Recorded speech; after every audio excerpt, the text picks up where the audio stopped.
call to order the Zoning Board of Appeals for January 22nd, 2025. Will you please stand for the Pledge of Allegiance?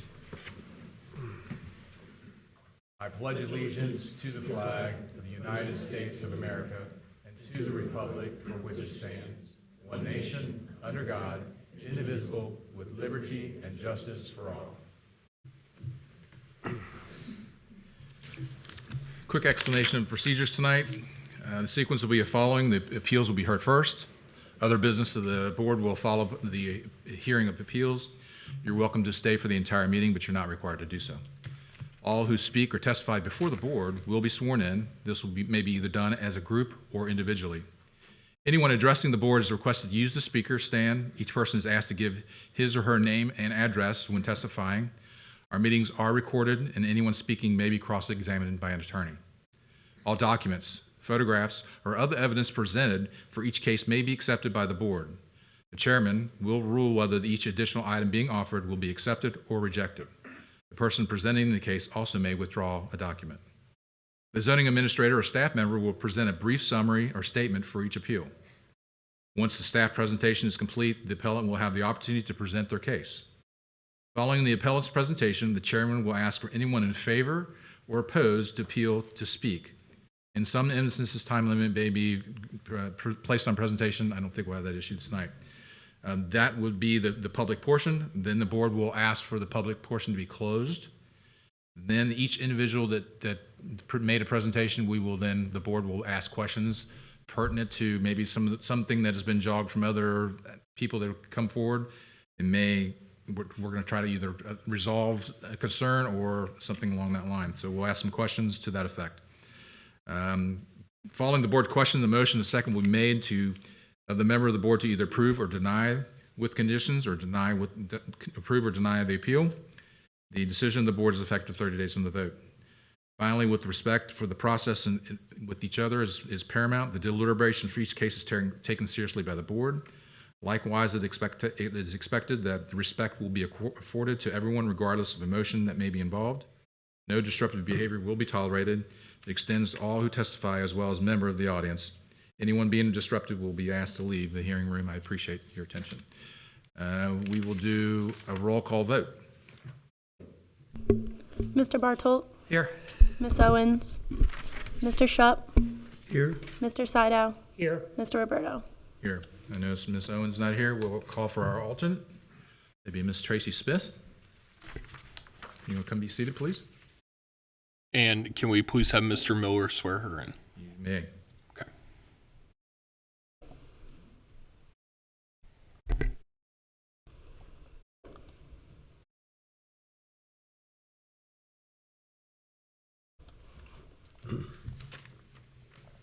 Before you seat, just stay standing there. Turn on your microphone so you can be heard. A little button right there in the base of it. Okay, perfect. Mr. Miller, up to you. One job, man. One job.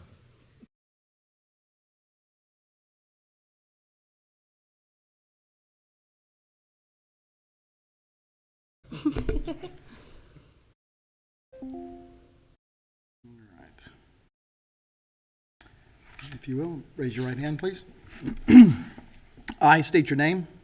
I, Tracy Smith, Solemnly swear that I will uphold the Constitution solemnly swear that I will uphold the Constitution and the laws of the United States of America, and the laws of the United States of America, the Constitution and laws of the State of Ohio, the Constitution and laws of the State of Ohio, and the laws and resolutions of Colerain Township, and the laws and resolutions of Colerain Township, and that to the best of my ability and to the best of my ability will faithfully discharge the duties will faithfully discharge the duties of a primary member. of a primary You're sitting today as a primary. okay, Of the Board of Zoning Appeals of the Board of Zoning Appeals in and for Colerain Township, in and for Colerain Township, Hamilton County, Hamilton County, State of Ohio, State of Ohio, so help me God. so help me God. Thank you. Thank you. Just so you know, this is her first case today, so be easy on her. So anyone planning on speaking would please stand and raise your right hand. I'm going to swear you in. You stand and raise your right hand. You swear or affirm you would tell the whole truth and nothing but the truth before the Board of Zoning Appeals? Say, I do. I do. Thank you. You may be seated.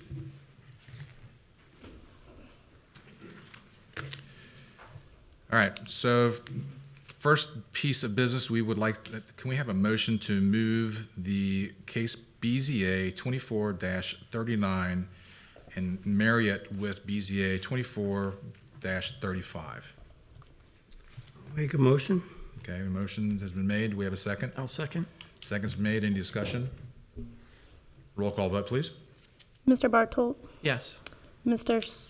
Shup, Yes. Mr. Sydow, Yes. Ms. Smith, Yes. Mr. Roberto. Yes. Thank you very much. That will then consolidate a couple of cases together. We will vote on each of the issues separately, but they'll be heard at the same time. So that would bring us to our first case this evening for BZA 24-33. The applicant is requesting a conditional use approval for a religious place of worship at 10899 Pippin Road. Does the staff have a presentation? I do. Thank you. Our first case, case BZA-2433, is 10988 Pippin Road. This is a conditional use. The parcel number is listed on your screen and in your packet. This is an SUR, single unit residential zone. The applicant is Alexandria Smith, and the property owner is Disciples of Christ Church. The request, the applicant is seeking a conditional use permit for the expansion and complete reconstruction of the existing religious place of worship. Purpose, to address the growing congregation needs and improve the facility's functionality and aesthetic appeal. The conditions on the site, the church was constructed decades ago prior to the conditional use requirements in Colerain Township for religious institutions, currently functioning as a legal nonconformity.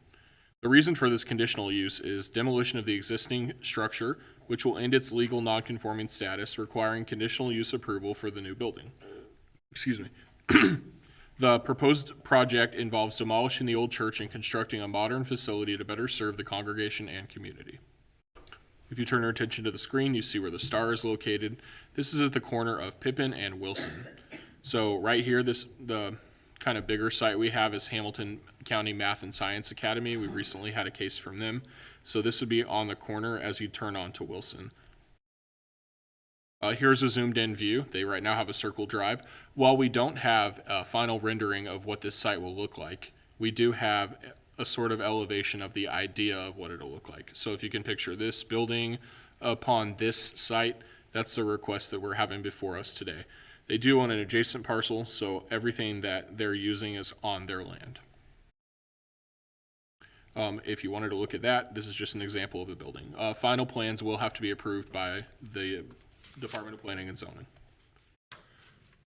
For conditional uses, we review 4 things. This is true for this case, and the next one I'll read at this time. The 4 conditions are: number 1, that the use is a conditional use permitted with approval by the Board of Zoning Appeals in the district where the subject lot is located. Number 2, the use is in accordance with the objectives of the Colerain Township Comprehensive Plan and Zoning Resolution.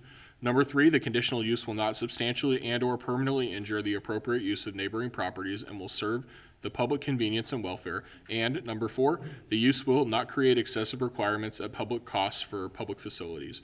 And this is found in section 6.5.3 of the Colerain Township Zoning Resolution, Conditional Use Review Criteria. The staff findings based on those criteria are: number 1, that it is a conditional use in the table. Number 2, it's staff's opinion that it is in accordance with the objectives of the Colerain Township Zoning Resolution and Comprehensive Plan. Number 3, it's staff's opinion that conditional use will not substantially and/or permanently injure the appropriate use of neighboring properties. And number 4, it's staff's opinion that it will not create excessive requirements for public services. And for those reasons, the staff recommendation is conditional approval on the site. Mr. Roberto? Okay. Is the applicant present? Come forward and give your name and address for the record. My name is Keith Russell, and the address where I live is for the church. My home address is 2090 Adams. Would you mind repeating that? Oh, I'm sorry, my home address? Yes, please. Yes, 2090 Adams Ridge Drive. Thank you. You're welcome. Thank you. You want to give a presentation? It was just, I just want to again, we're happy to be a part of the community, and we believe that it's a wonderful opportunity just to help build up the community, but also important to the residents to give people a chance to have a certain quality of life. And so we have partnered already with housing development projects, so we do things with them. The last couple of years, we have given out food and nourishment to the fire department as well as the police department, just to say thank you for their service. And we're excited just to be a part, just so we can continue to build up the community. Just a little white church that was on the Yes, corner. sir. It's been there for Yes, a sir. long time. Yes, sir. Okay. Yep. That's your presentation? Yes, sir. Perfect. All right, is there anyone else speaking in favor? I have no one that signed up, so anyone speaking in opposition? I see none. Can I have a motion to close the public portion? I'll make the motion. Motion's been made. Do we have a second? I'll second it. Mr. Saito has a second. And any discussion? See none. Roll call vote, please. Mr. Bartolt, Yes. Mr. Shup, Yes. Mr. Sydow, Yes. Ms. Smith, Yes. Mr. Roberto. Yes. And it's good you stayed there because any questions we're going to have, we'll direct them now. So, Mr. Saito, do you have any questions for the applicant? No, sir, I do not. Mr. Shup? Just a quick one, it may be an oversight on my part. Was there a discussion about, is there a small residence on that property as well? So we also have a church house, which is next to the parking lot, but we also own that as well. So everything was going to be demolished so we can put our new building there. So that'll have the residence inside of it too? Okay. That was it. Okay. Ms. Smith? I have no questions. Mr. Bartle? Just, so the new building will be larger. Yes, sir. Do you know how much larger? I don't have the specifics. We have the paperwork. Total square foot, 6,180 square feet is what it's going to be. Yeah, well, I guess, so if this is approved, obviously, once the new building is sited on the parcel, they'll just have to make sure parking and lighting and Yeah, landscaping is all taken care of. yeah, they will have to meet the requirements of the zoning resolution. All you're approving is the conditional use for a church to be allowed on that site. Yeah, okay. All right, that's all, thanks. And due to the projector error, there was a condition that was listed in the packet I thought I was, that yeah. I'd like to Go ahead and read it. share. If that's okay. What is that condition? Let me pull it up on the screen so everyone can see it. It's the existing ground sign for the church, which is non-conforming, shall be removed and replaced with a new ground sign that meets the standards of 4.8 of the zoning resolution. Does your church have any issues with that? No, sir. Perfect. All right, do we have any other discussion? Any other questions? Can we have a motion to approve or deny? I'll make the motion to approve the variance with the condition for the, as stipulated for the ground sign. Yes, sir. Okay, motion's been made. Do we have a second? I'll second the motion. Okay, second's been made. Any discussion? Roll call vote, please. Mr. Bartolt, Yes. Mr. Shup, Yes. Mr. Sydow, Yes.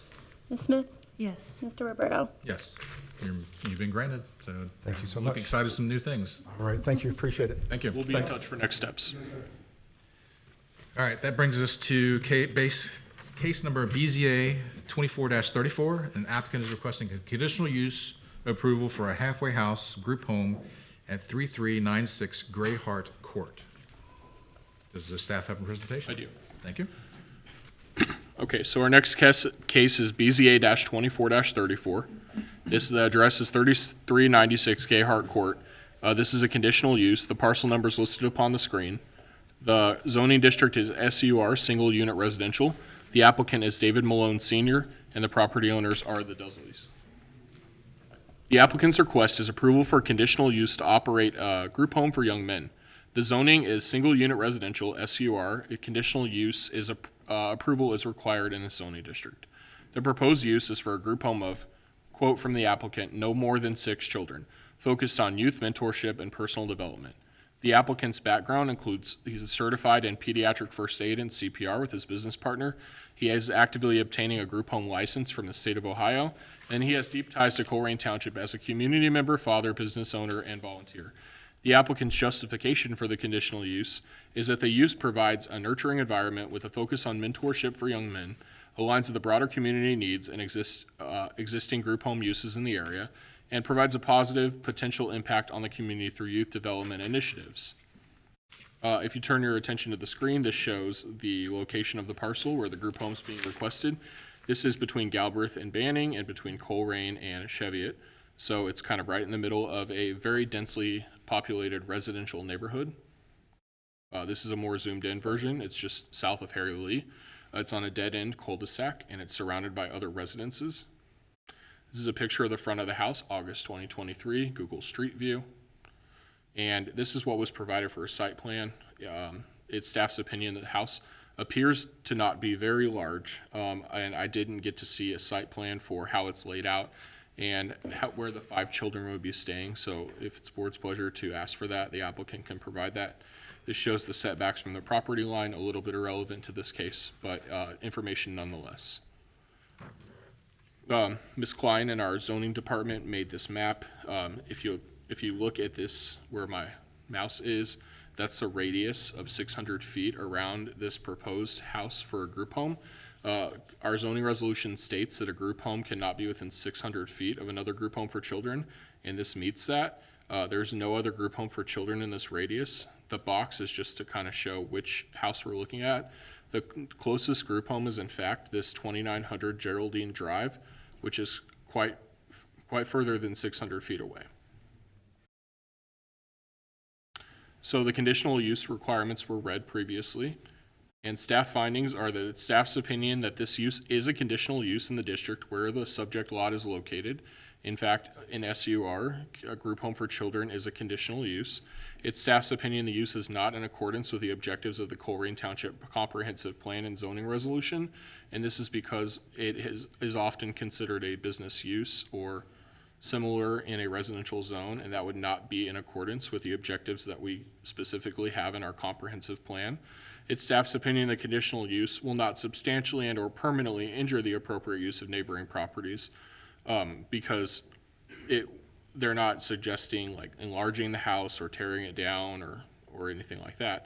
And it's staff's opinion that the use will create excessive requirement at public cost for public facilities, in that there could be an increased risk to police presence and police being called, as we see in other group homes in the township. And for that reason, staff seeks guidance from the board and does not have a recommendation. Mr. Burrow. Okay, thank you. Is the applicant present? Want to come and give your name and address for the record and then present your case? All right. It's close. All right, my name David Malone Sr., 3232 Pebblebrook Lane, Cincinnati, Ohio, 45251. All right. Hello, my name is David Malone. I've been a proud resident of Colerain Township for the past 10 years. I'm writing you to formally appeal this approval for the zoning variance for a group home at 3396 Gayhart Court. I believe the proposal will significantly benefit the community, and I am requesting for your understanding and support to explain why the application should be granted. For over 20 years, I've worked as a barber, and for the last 8 years, I've owned and operated Studio Suites by Therapy and Therapy Concept Loft located right here in Colerain at 3091 West Galbraith Road. My work has allowed me to bond and build relationships with members of the community and have my position used to mentor youth in front of my profession, helping them build strong careers and positive life paths. In addition to my professional contribution, I'm also an active father with 2 sons, ages 17 and 10, both of whom have been educated right within the Colerain community. My oldest son now currently attends LaSalle High School, and my baby boy attends Taylor Elementary School. In addition to my role as a father, I have been deeply involved in the Little Cars Youth Program for the last 9 years, where I have been fortunate to help guide, mentor young men through this involvement. I was honored and received Team Dad 3 years in a row for my contributions and my success helping out those kids in need. The recognition was not just for support as a father, but for my sponsorship the players needed. I can barely see this. My active role is encouraging and mentoring young men, boys with struggling with confidence and the guidance of a dominant male father figure. I mention these experiences just not to highlight my dedication to the youth community, but to also demonstrate how deeply invested I am to the well-being and development of the people of Colerain. The purpose of opening the group home is not merely a business venture, but a genuine commitment to continuing work with young men who need guidance and support. With my professional experience, my role as a father, and my hands-on experience mentoring young men, I feel uniquely qualified to open a group home that will provide not just shelter, but a warming environment for these young men to grow. I am not alone in this venture. My business partner, Joseph Fullman, shares my commitment to this case. Joseph is a father of 3. Background on him is he graduated and went to Purcell Marian High School, along with his strong Catholics values. I can barely see this. Let me put this up. Along with his strong Catholic values that emphasize community service and support. Together, we are committed to making sure that the group home is ran with the utmost attention to the needs of young men as we serve. We are already certified in pediatric first aid and CPR through the American Heart Association. And we are in the process of obtaining our group home license, which we should get in the next 2 months. I would like to also clarify that we took the necessary steps into securing this property, not knowing that the zoning had changed. It is also important to note that another property it's also important to note that another property that is less than a mile away at 2818 Banning Road is currently zoned for the MUR, which is less than a mile away. I ask for your understanding, for your favorable consideration of this appeal. My business partner and I are truly committed to the success and well-being of young men and will benefit from the group home. Thank you very much for your cooperation in considering this appeal. Thanks, sir. You set? And I want to make sure you got adequate time. Yeah. Anyone else speaking in favor of this appeal? Want to go and give your name and address to the record, please? My name is Joseph Fullman. My address is 2404 Oak Tree Place, but I'm speaking on behalf of 3396 Gay Hart Court. Like I said, my business partner, David Malone, we doing this as men trying to help the youth for the group home ages 12 to 17. I have a background in that with my mother. She worked with MRDD, which is mental retardation, high functional.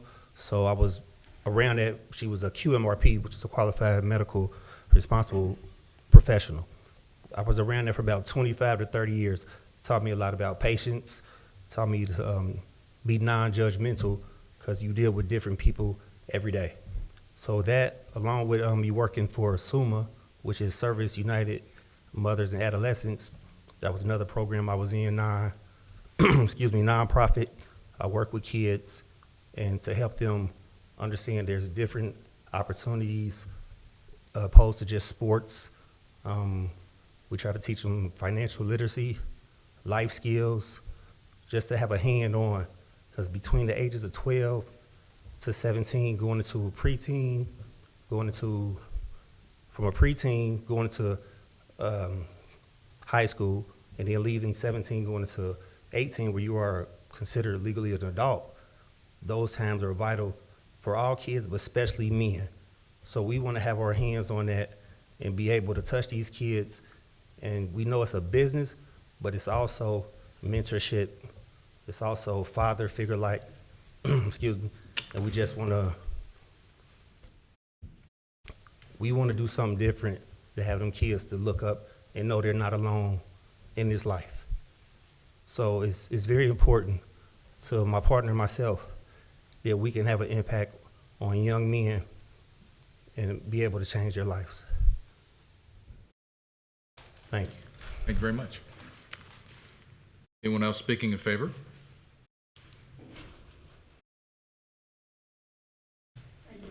Ma'am, name and address for the record, please. Yes, my name is Charlene M. Wells. I'm at 7895 Greenland Place, Thank you. 45237. Thank you. I'm a resident of Hamilton County since 1971, moving from Mississippi. And my degree was in criminal justice. But in managing criminal justice, the kids I saw coming through the program were kids with needs and disabilities. So I switched over and got my social services license so I could work with kids with special needs and disabilities. The reason, and I've done this for 43 years, I just retired. So the reason for this placement is much needed so that youth and individuals can feel safe. That's really one of the main goals, a need to feel safe. A place to work on their visions for their future, find out what has worked and what has not worked. Help youth to learn self-advocacy through social skills and character development. And we see that a lot. I do a couple of days with Cincinnati Public School just to get back, just to have something to do, but still working with kids. And the change from 13 to 17 is unbelievable. And how they think, how they manage, how they respond, and the results are always the same. Not always successful, not always.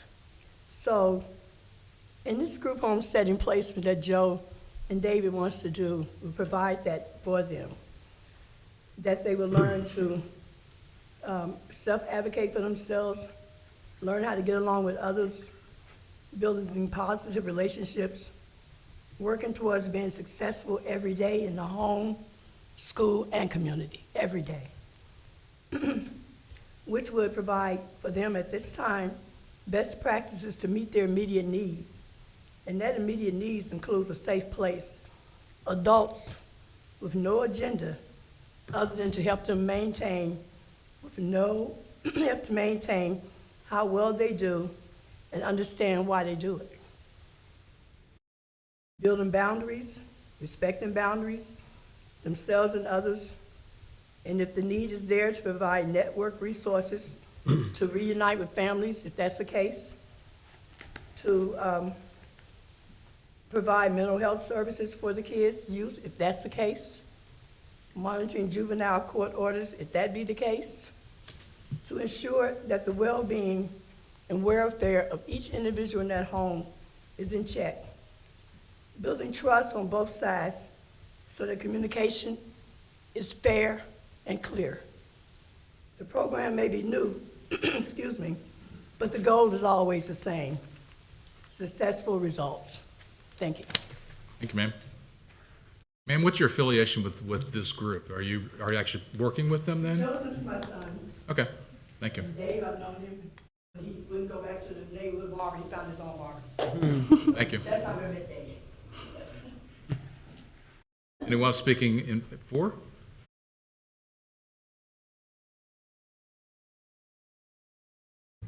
Name and address for the record, please. My name is Ariel Collier. I'm at 2726 Hinge Drive. Thank you. I am a natural hairstylist and have been working at one of David Malone's establishments for 3 years. David Malone will be an excellent leader for a group home venture. Mr. Malone is a visionary who truly understands the importance of creating safe, supportive environments where individuals can thrive. With his exceptional leadership skills, unwavering compassion, and a deep commitment to making a positive impact, Mr. Malone has always gone above and beyond to meet the needs of those around him. He possesses not only the organizational expertise to ensure a group home operates efficiently, but also the empathy and dedication needed to foster a nurturing and inclusive atmosphere. Mr. Malone consistently shown an ability to bring people together, inspire teams, and create meaningful change, qualities that are essential for a successful group home initiative. In his hands, I have no doubt this venture will not only succeed, but also transform lives. Thank you. Thank you, ma'am. Anyone else speaking in favor? Name and address for the record, please. Jared Bolden. Can you hear me? I can. Okay. Thank you. Jared Bolden at 4599 Philno Drive. And so I am not a specialist on group homes, but I do know Joe and David for probably about 2 decades now. And so I'm here just to speak on their character as men. I've worked in local government probably the past 20 plus years. And so I've been able to help a lot of people in my time. And the qualities that are needed to help people, David and Joe possessed. I've watched them as husbands. I've watched them as fathers. I understand their commitment to young men. You heard them talk about some of their personal situations with the children and their families. So I'm just here to appeal to the board to say we need to give men like Joe and David an opportunity in times like this when we have a lot of young youth that are led in the wrong directions. We need mentors and people like Joe and David to help guide these young men. So I just want to appeal to the board once again to give these men an opportunity. I think you won't be disappointed. Thank you. Thank you. Anyone else speaking in favor of the appeal? Okay, we'll switch courses. Anyone speaking in opposition to the appeal?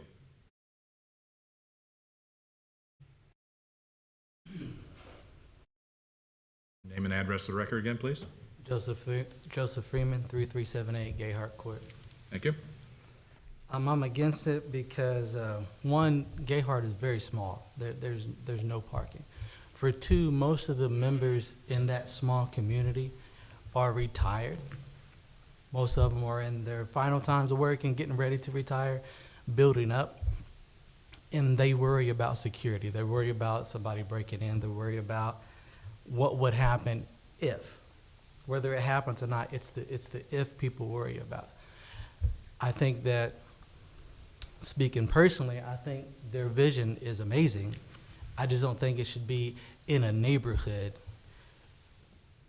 in that particular neighborhood. It's so dense. If something was to happen, if they couldn't control one person, who's gonna come to protect us? Who's gonna make it safe for us? And that's what everything is based on, if. It could lower their property value. There's no parking. And what would happen if something did happen? Colerain is already busy enough taking care of the other youth that doesn't have any mentorship. Cincinnati itself is dealing with a lot of youth that does not have mentorship and causes a lot of crime, a lot of trouble, and a lot of problems for Cincinnati itself. I don't think that should be brought into a neighborhood like Gayhart. Again, I'm not here to put any of them down. I think everything they said is great. I just don't think it should be allowed in the neighborhood. Okay. Thank you. Thank you very much. Anyone else speaking in opposition?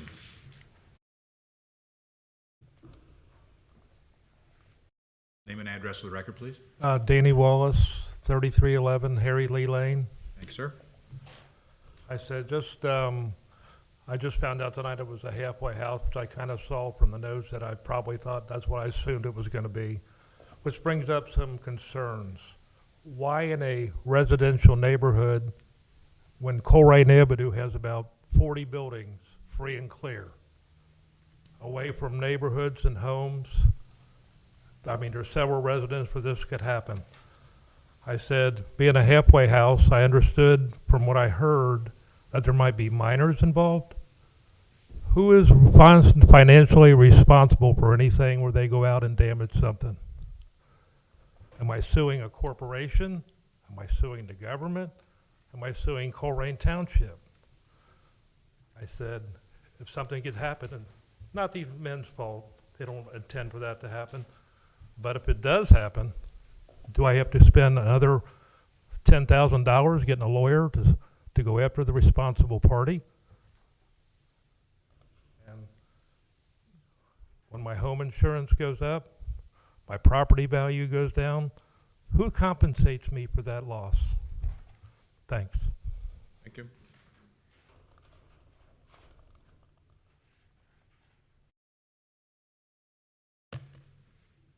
Anyone else speaking against the appeal? Thank you, ma'am. Just go and pull it down to you. Pull it down, I don't want to break it. They won't break. Is that okay? Perfect, In here? thank you. Okay, my name's Diana Breitfelder. I live at 3301 Harry Lee Lane. Thank you. I am a mentor for 30 years. I have been in helping foster children.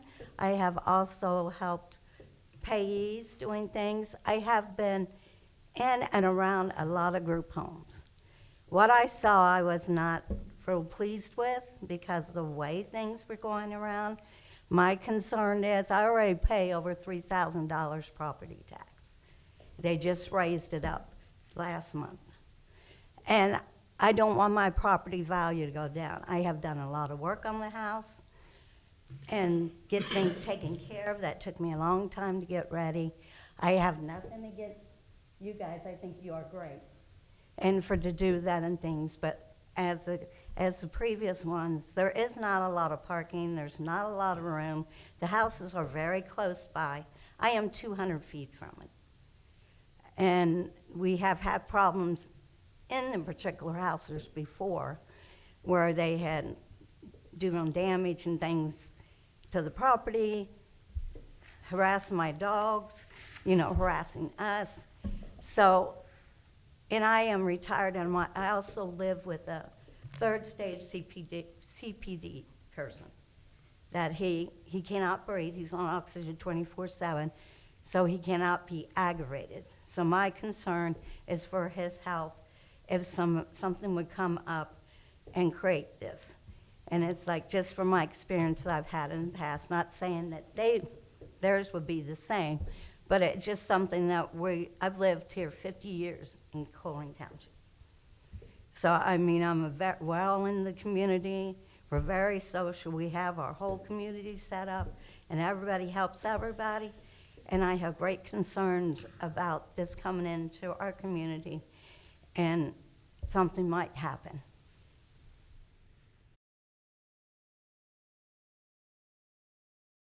Okay, anything else, ma'am? That's it. You may be seated, thank you. Thank you. Do I have anyone else speaking for or against? I see no one else on my list, so did I miss anybody? We have a motion to close the public portion. Make a motion to close the public portion. Motion's been made, do we have a second? Well, second. Second, discussion? Roll call vote? Mr. Bartolt, Yes. Mr. Shup, Yes. Mr. Sydow, Yes. Ms. Smith, Yes. Mr. Roberto. Yes. Ms. Smith, you're not familiar with how I do things, I kind of flip-flop, so you're gonna start us off this time. Any questions for the applicant? I have a few questions, if that's okay. That's perfect. One was already answered on the ages of the young men that you hope to serve. How will these children be placed in this home? Will it be through court order or a volunteer? So all the children have a social worker. They come from different counties around here. They're not just Hamilton County, it's Claremont, it's Montgomery County. Their placement comes from the county. Every child does have their own social worker. The boys are ages 12 to 18 years old. What was your other question? I'm sorry. That was it, really, just how they would be placed and referred to your home? They come from different counties around Ohio. Some north of Dayton, some Columbus, some Toledo. They come from all over Ohio. Some are, and there's a lot of them here in Ohio. There's a lot of them here in Cincinnati too. So we tend not to try to take as many ones from the neighboring communities because those are the ones, they know the area. Those are the ones cause all the damage. We like to get the ones that's on the outskirts. That way that they feel like they're not in their backyard and they're just running around the neighborhood and running away and things like that. So yeah. Okay, thank you. Second question, if that's okay.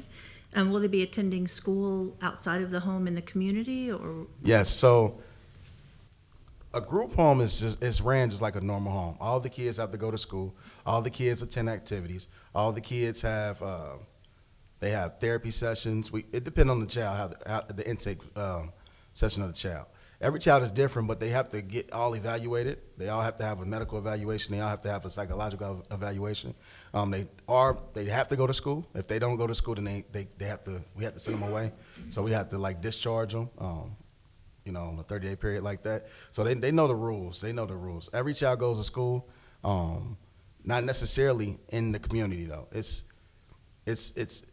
So the rule is they can technically go to school in the county that they came from, but they do have the option to go to the local school as well. Okay, thank you. And one last question, if you don't mind. How is this funded? Are you getting grants from the state No. or county? It comes from the state. All the money for the child comes from the state. Every child has what you would call what they feel like it costs to raise a child in this climate. You have to take care of them from head to toe. We have to feed them, clothe them, transportation. We have a company vehicle. They have to have things like their therapy paid for, their insurance. Every child has like everything that a normal child has. It's nothing different. Can I address like the driving, the parking, or whatever at the home? We haven't got there yet. Okay. Let somebody ask that question. Okay. That's all the questions for me. Thank you, sir. Okay. Mr. Bertle? Yeah, parking. So that street is small, but the driveway, I don't know if you can pull it back up that driveway is long. I drive an Infiniti QX80 and I can drive my truck into the back. It's a 2-car garage back there as well. The driveway goes all the way around behind the house.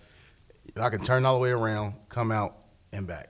It's a very long driveway. We have a company vehicle, so it's only usually gonna be 2 vehicles in that driveway at all times, maybe 3. The employee or staff, they'll park in the garage. Our company vehicle will be in the garage. So you have the whole driveway on top of that. And then it's a lot of the therapy sessions, it's not a whole bunch of traffic coming in. We take them everywhere. We have to go, every council meeting, every therapy session, we have to take them to it.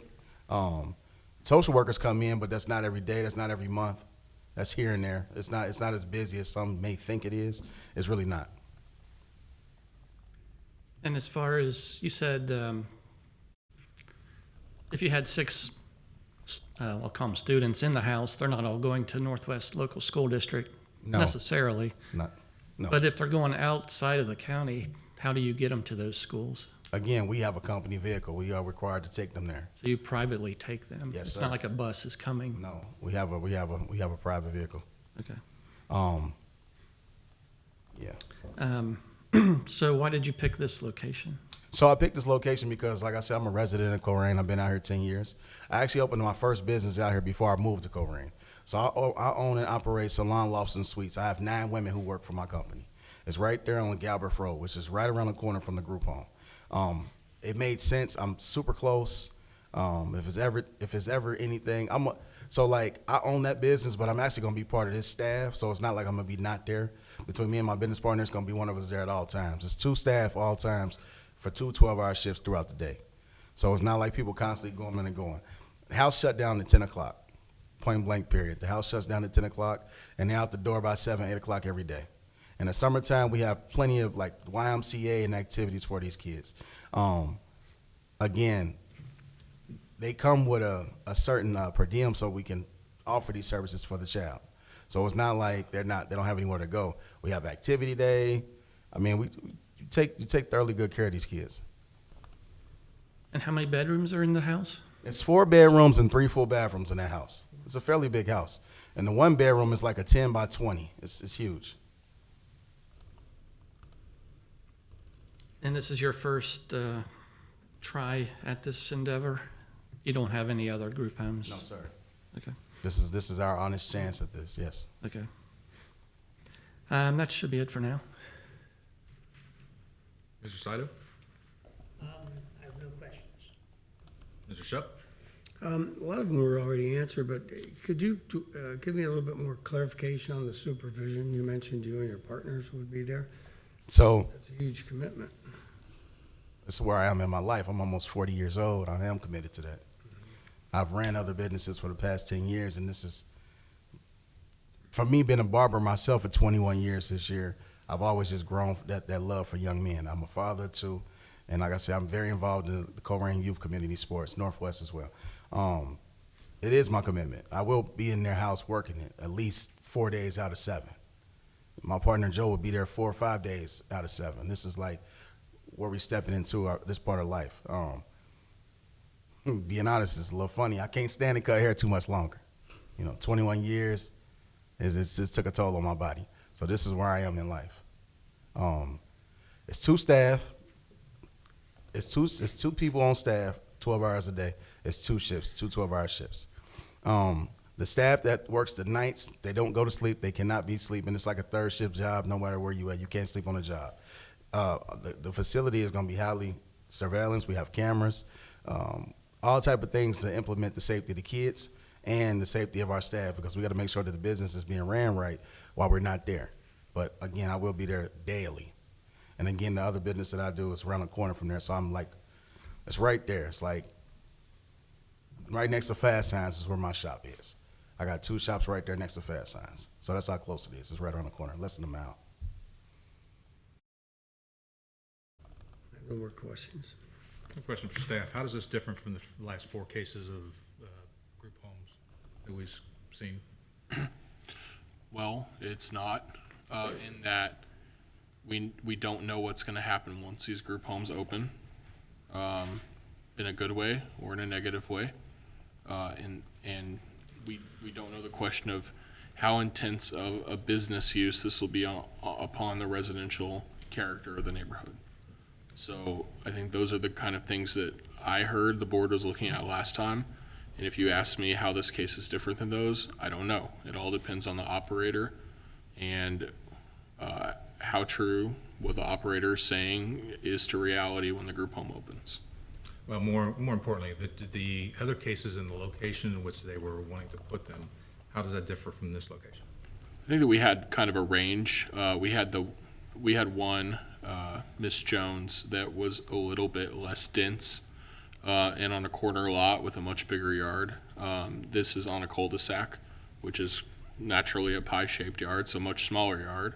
I would say that this is more of a densely populated area, and that can be good because the kids are closer to services, and that could be not as good because there's a lot more people if it does go sideways. Okay. Can I say something on it? I'll ask questions. Oh, okay, I'm sorry.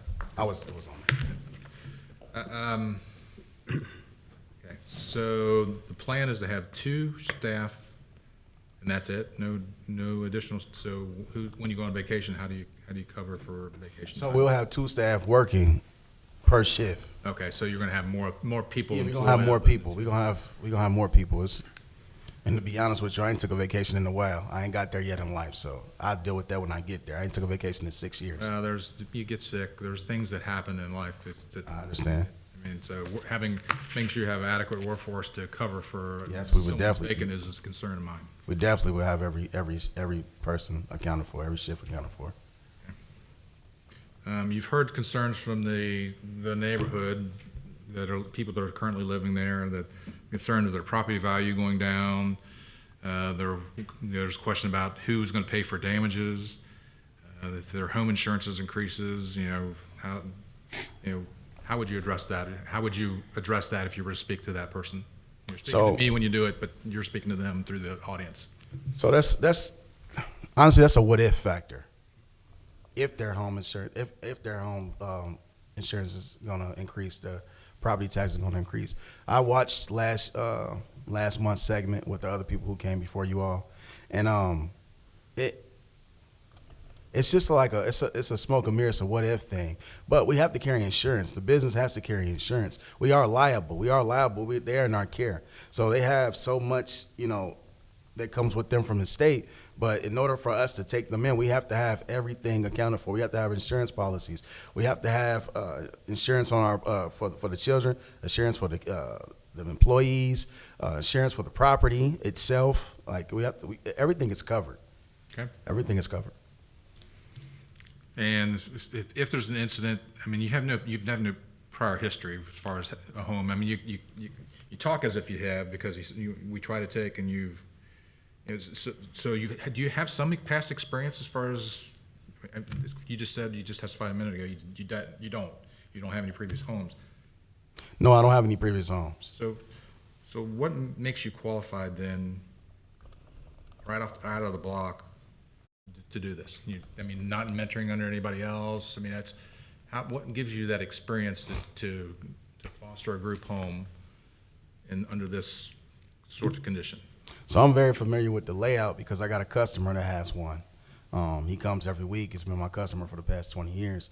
We talk a lot about it. He was telling me he's had his group homes. He has a multiple around the city of Cincinnati.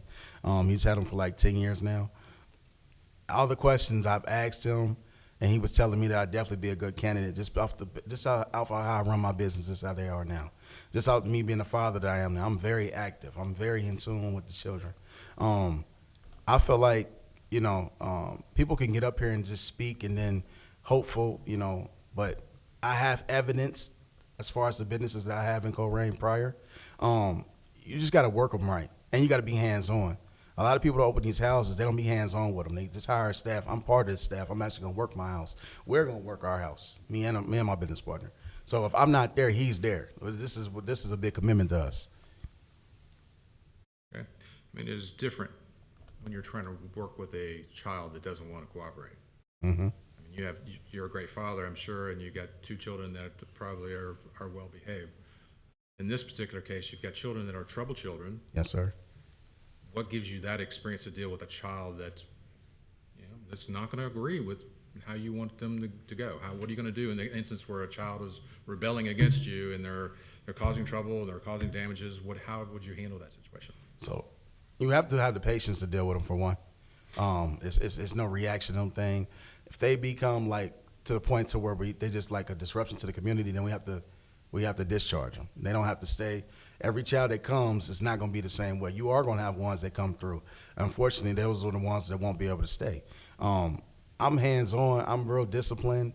I just really can't explain to you how that I'll be able to do this job, but I'm 100% committed, and I understand young men.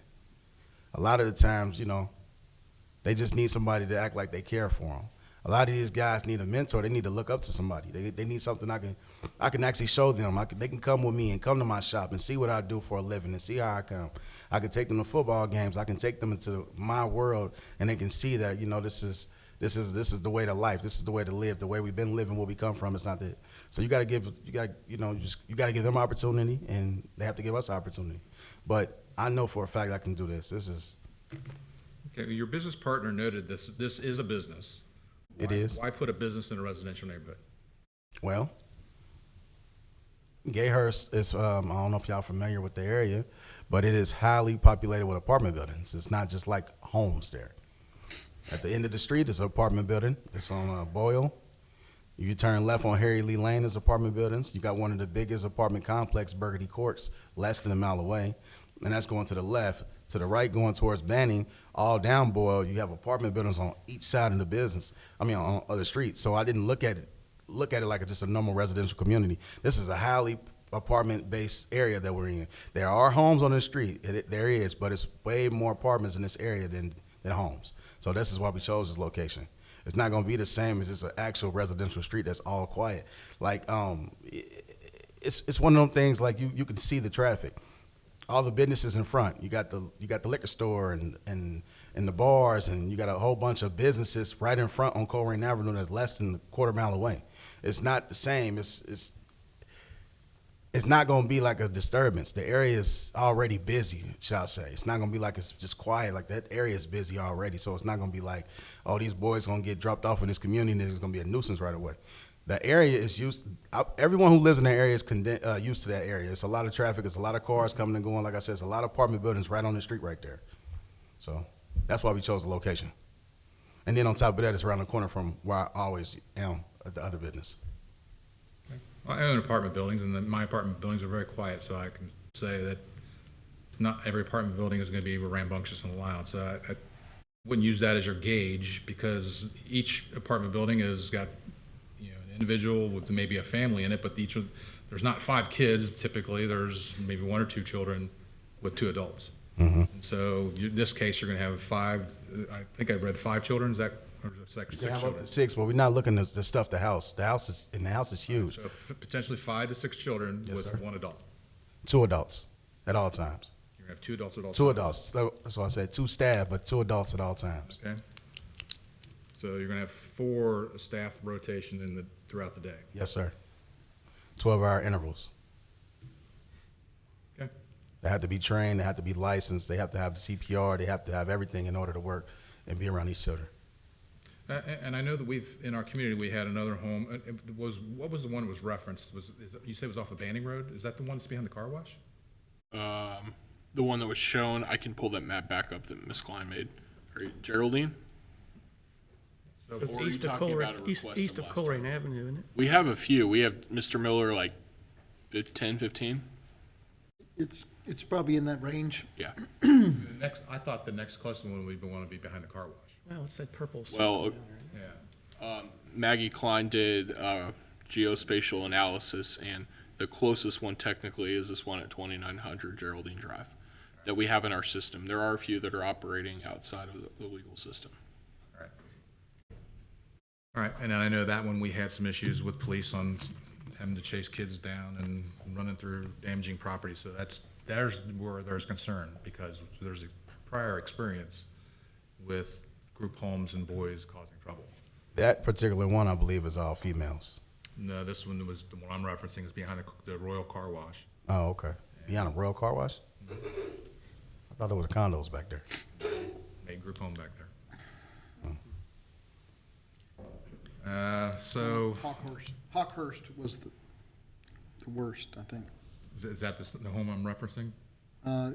You may be thinking of one that had lots of problems with boys.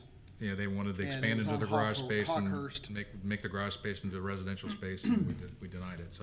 So we've seen numerous homes, group homes come through here, and in the last 4, we declined because of the community felt it was not, a benefit to their neighborhood. How is this a benefit to the neighborhood? It's a benefit to the youth. I'm not asking that question. How is it a benefit to the neighborhood? So a lot of the boys, we have to teach them life skills. Yeah. So they'll go out and we'll have them rake yards, shovel snow, cut grass. They have to learn life skills. They have to, when they get to a certain age, we make sure they are employed. So they'll be employees in the area as well. A lot of them, in the restaurants and things like that. I want to say make them earn their keep, but they have to have some type of contribution. They have to have the attitude and enthusiasm of wanting to be here, wanting to be in a group home, because that is a privilege for them. They come from crazy places, so a group home for them is the second chance at life. So in order for them to stay there, they have to be on our requirements. Or again, we have to, and I don't like to say the term, but ship them out. But in order to run a successful group home, what I feel is you have to keep a good bunch of good apples and get the bad apples out of there. You gotta give them some time, but if they're not just getting on the program, if they're not getting on our system, then we have to just do what we gotta do and just keep it moving. But the ones that we will have, they will be responsible. They will have to go out there and help ladies and help elderly and shovel yards and things like that. So. All right, do you have another question?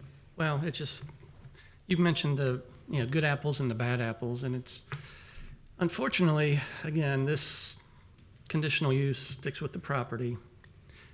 And there's no good, at least I don't think there is any good legal remedy to undo this. I know, you could be the greatest operator in the world, and there's no problems, and the neighbors love you. But 5 years from now, you could sell out to some new operator, and they're terrible. And they let all these bad things happen. And, the neighbors are just throwing their hands up in the air. They don't know what to do. Their life's ruined because of a bad operator. And that's kind of the problem. We don't know what's going to happen in the future. Because you could terminate and have somebody else take over. And again, this conditional use is good for the life of the property. So it's a problem. We have to worry about the neighbors, but we think you're doing a great thing. It's a great service. And unfortunately, this is in what I'll call highly residential area, and it's also a for-profit business, I'm assuming. It's a nonprofit. Okay. But it's a business, and I'm assuming the staff mentioned that businesses are not allowed. Can I just correct that it's allowed until it elapses for 2 years? Well, the conditional use. Conditional use is not allowed forever. It's allowed until it's discontinued. No, but I'm saying it can continue forever, but just with a bad operator, somebody that doesn't care about kids running. you know, we don't know who we're going to get 5, 10, 15 years down the road. Can I speak? Yeah. So that's a good point, but it's discretionary. So we don't own the property, right? So it's discretionary to the owner of the property. So just because we utilize it as a group home or has a conditional use doesn't mean that the next person will. It just don't work like that. It has to be something. So this owner, we run our group home good. That's good. If we run it bad, well, which we won't. But if we run it bad, they don't have to put another group home back there. It's discretionary to the owner of the property, not necessarily just the conditional use itself. It may still have a conditional use on it as well, but you have to get permission from the owner. I'm on real estate, so I'll tie into that.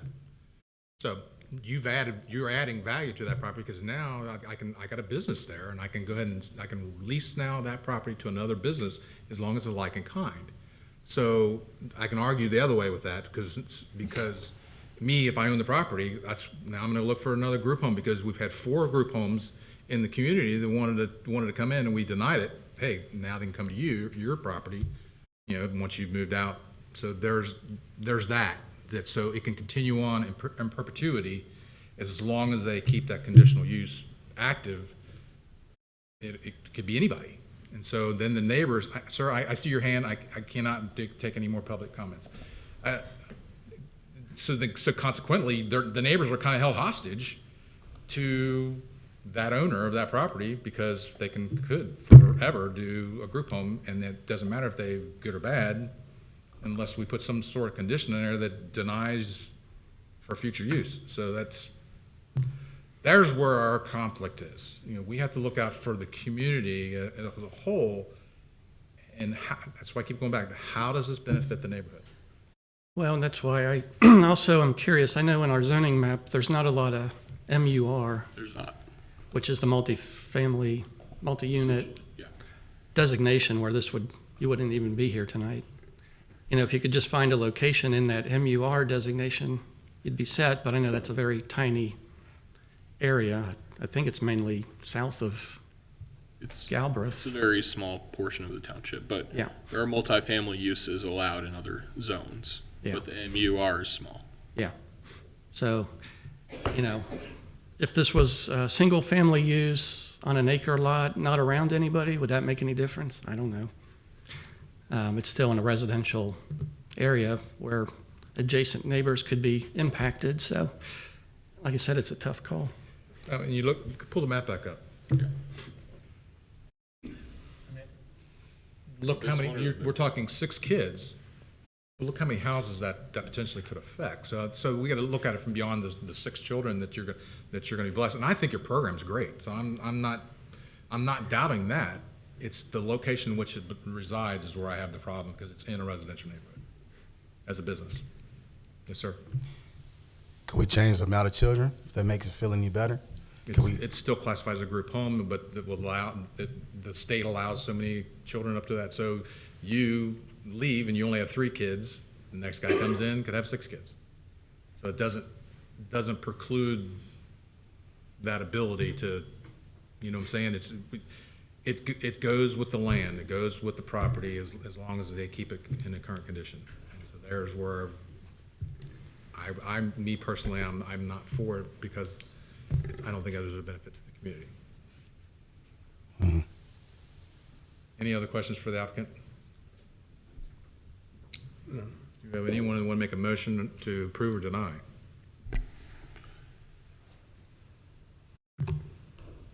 I'll make a motion to deny the request for the variance. Motion and second's been made for discussion. Roll call vote. Mr. Bartolt. Yes. Mr. Shup. Yes. Mr. Sydow. Yes. Ms. Smith. Yes. Mr. Roberto. Yes. Unfortunately, we're going to deny your case. Thank you. Thank you, sir. All right, next case would be, we're going to combine the two. We have a BZA, I'll give you on my sheet again. Which? 35 and BZA 24-35 and BZA 24-39. This would be, we'll let them leave so we can talk.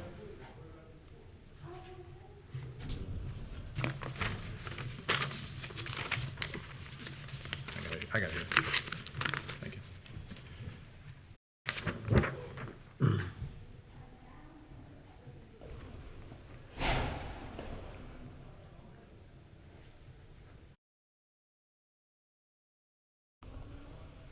BZA 24-35 is the applicant is requesting an area variance for a landscape buffer at 11709 Hamilton Avenue. And the BZA 24-39, the applicant is also requesting a heights variance for a wall at the same address on Hamilton Avenue. Does the staff have a presentation? I do. Thank you. Case BZA-24-35, 11709 Hamilton Avenue. This case is a variance request. The parcel number is listed on the screen and in your packet. This is in the NBM Neighborhood Mixed Zoning District. The applicant is Tim Dwyer, and the property owner is Crest Road Investors LTD. The current site is vacant. It does have a double billboard on it. There's no primary structure that exists upon the site. The proposed development is a Dairy Queen restaurant. The request is a reduction of a required 15-foot landscape buffer along Hamilton Avenue to 10 feet. And this is consistent with the adjacent CVS store.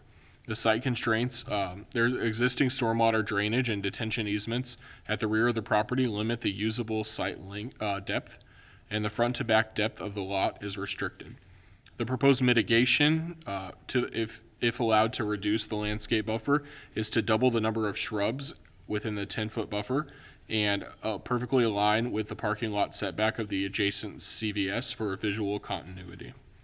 If you turn your attention to the screen, we see what the site is currently being used as, billboards.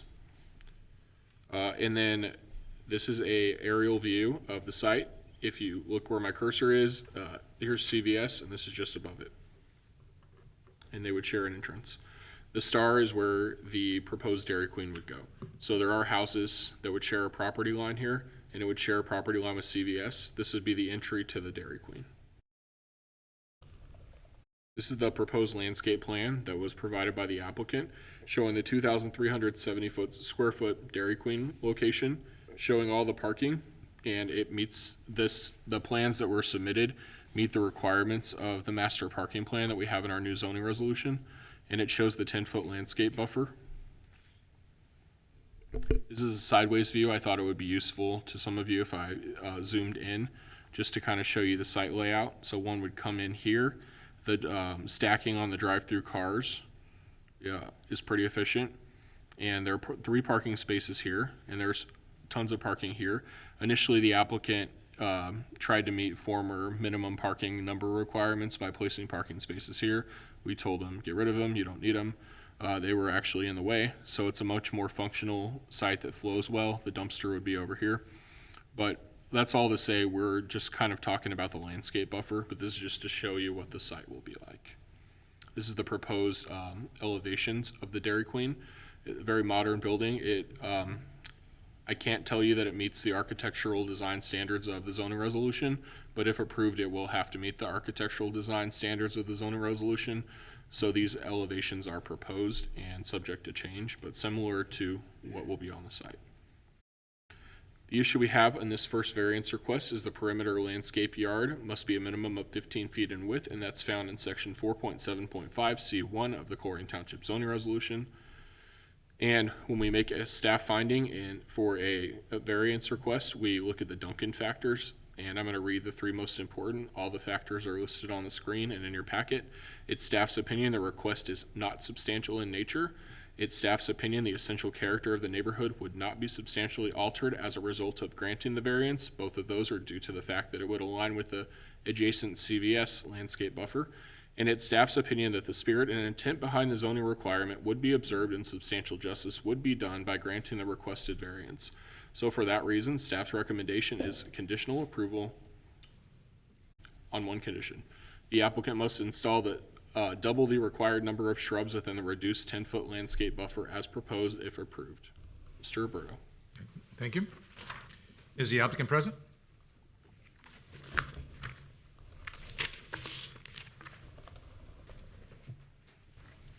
Good evening. Tim Dwyer with Leasep Engineering, 4820 Glenway Avenue, Cincinnati, Ohio, 45238. Thank you for the opportunity to come in front of you tonight. Also, David, thank you guys for meeting with us and coming up with a couple different solutions that we have. We do have two requests tonight, the first one being the reduction of the landscape buffer, but they both are in conjunction with the existing site constraints of the existing parcel. This parcel's been vacant for some time. I personally have done 3 or 4 different layouts for different companies and QSR restaurants trying to fit onto the site. It's just a tight site. We have worked with a couple of different coffee shops, smaller buildings. Don't necessarily think that they can afford the site constraint requirements. There's obviously a wall involved here. There's additional grading involved here. This Dairy Queen operator has done a few different Dairy Queens in the area. This is his next project. He understands what it's going to take to make the site work. He understands the significant cost associated with walls like this. He's actually the first developer I've come across that actually understands what it's going to take. So I do have high hopes for this one. We are moving forward. We've completed a civil set of documents pending an approval from the BZA tonight. They are ready to move forward, which is great. I can't tell you how many times I've looked at the site over the last probably 2 to 3 years, and people have just passed it up time and time again. So very promising. At the same time, though, there are very many constraints here. As you can see, the second one that we'll be speaking to tonight, but you see the dark, bold line there behind the building. There's some dashed lines right behind that. That's an existing drainage easement that we're not allowed to build on. So you can see that we're building right up to that line in multiple locations. They're using the absolute smallest building that Dairy Queen has. It's the smallest building. It's got the smallest seating area. We're trying to just work within the site parameters, and everything's kind of working against us. But at the same time, staff has worked with us to try to make this work. So I'm available for any questions. I don't know if you guys want to combine the two, why we're here, why I'm standing here, or how you guys would like to approach that. We are combining them, but we're going to we'll vote on this piece, and then we'll talk about the next one. I'll just stay and be available. Any questions pertaining to the request for the reduced landscape area? We'll get to that in a minute after we get through the public portion. Understood. Thank you. Anyone else speaking in favor?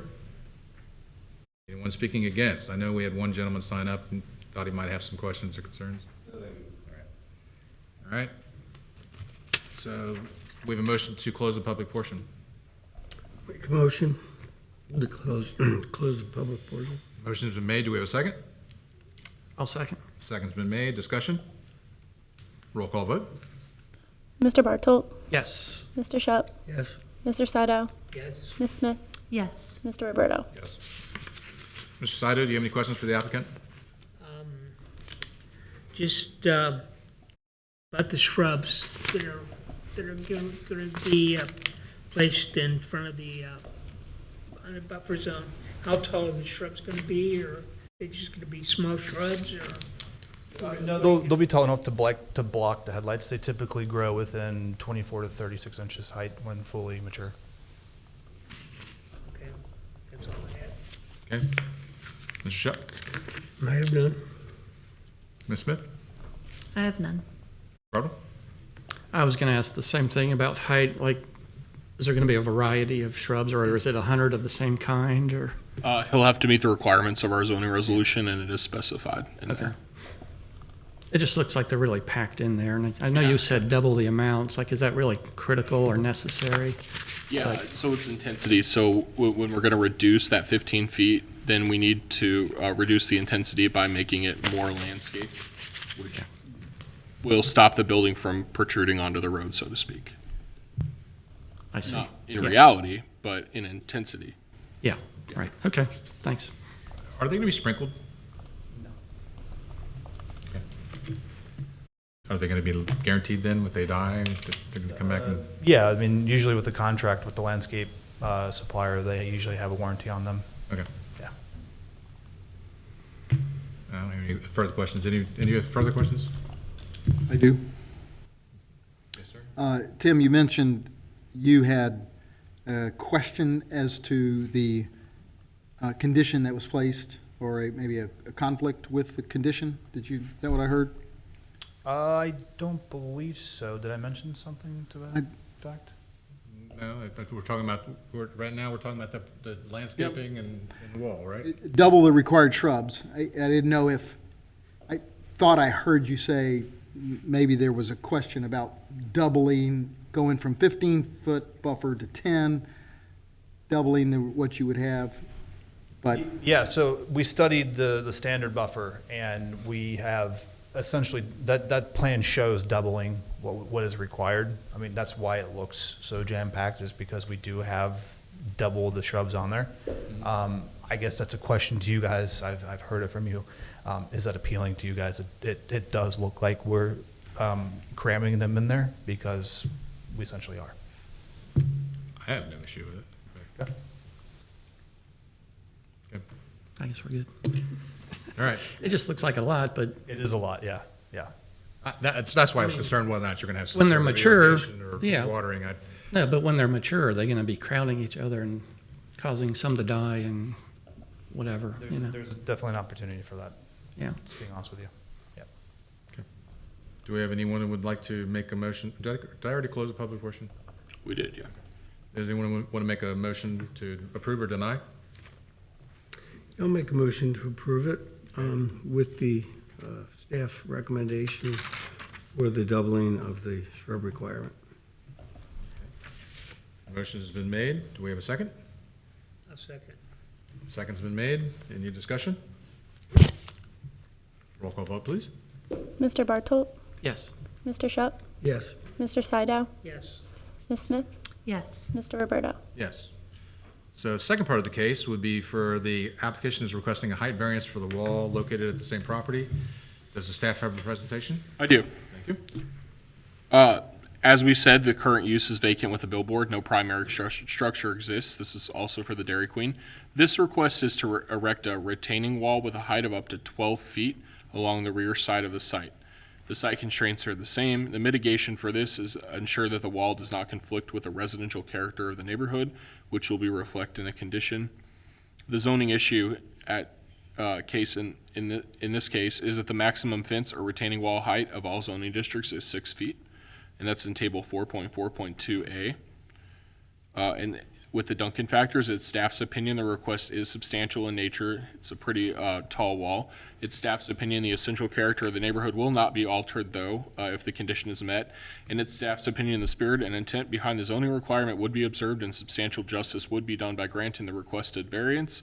Staff recommendation is conditional approval on the condition that the retaining wall must be constructed using materials that match or complement the surrounding environment, such as stone, brick, or decorative concrete. Mr. Roberto. I got a question for staff. I mean, you're changing the elevation by more than 6 feet, correct? Just come up here because so this is going to be at a higher elevation than 6 feet of adjustment. Hamilton County has to approve this anyway, don't they?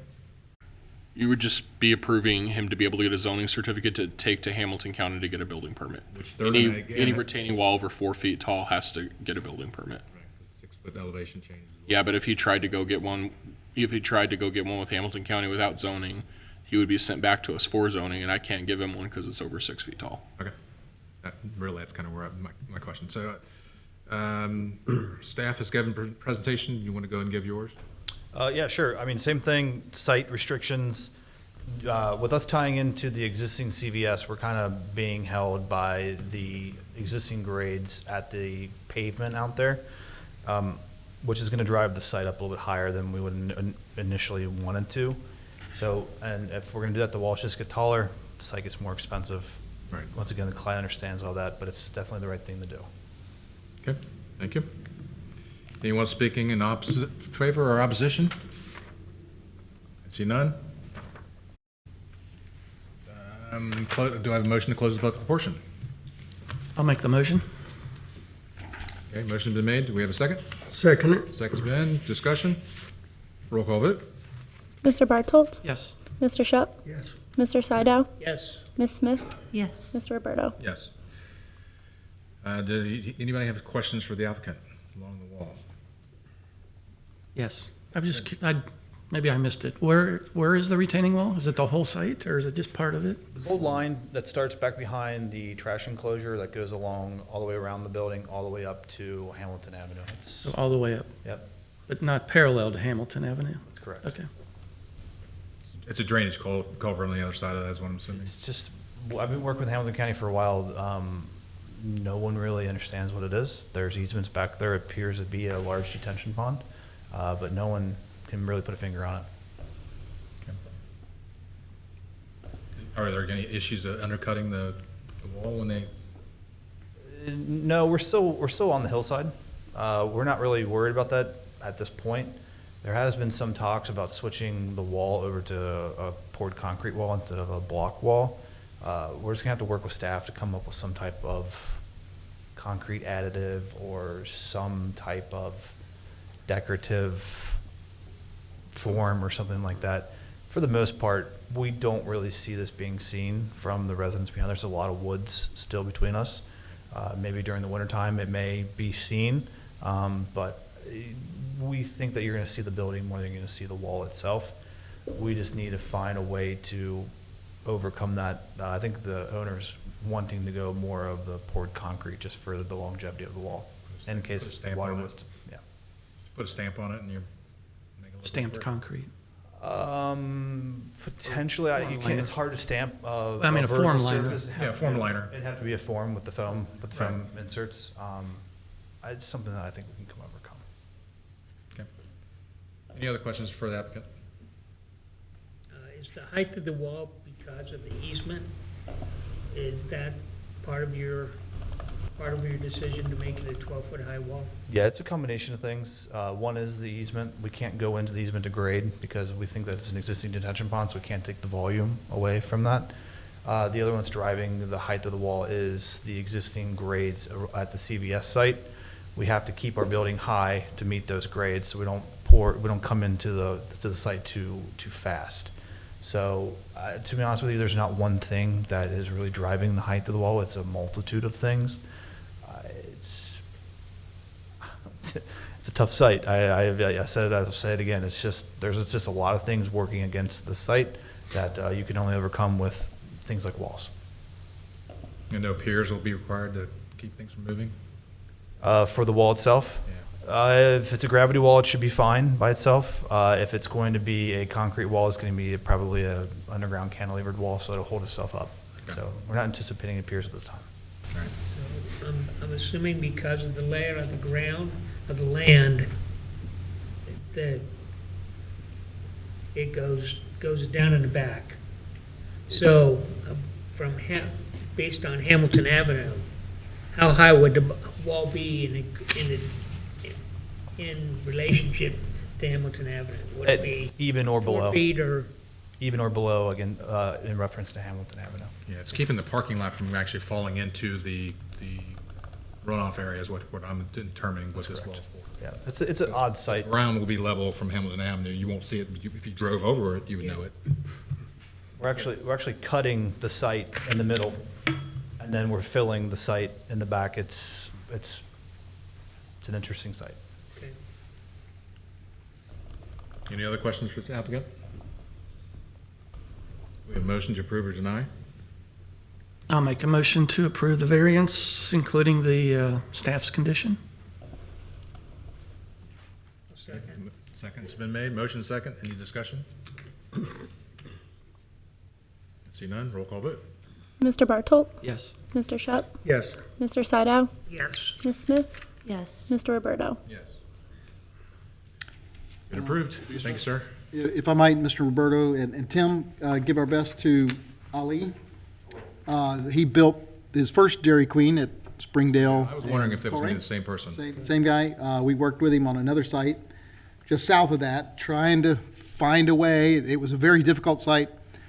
And then he went up the street just a little bit and found this one. So thanks for helping him. He's a great operator, and we're glad to have him. Yeah, bring more businesses in the Colerain Township. He would love it. Okay. Who's the contractor there?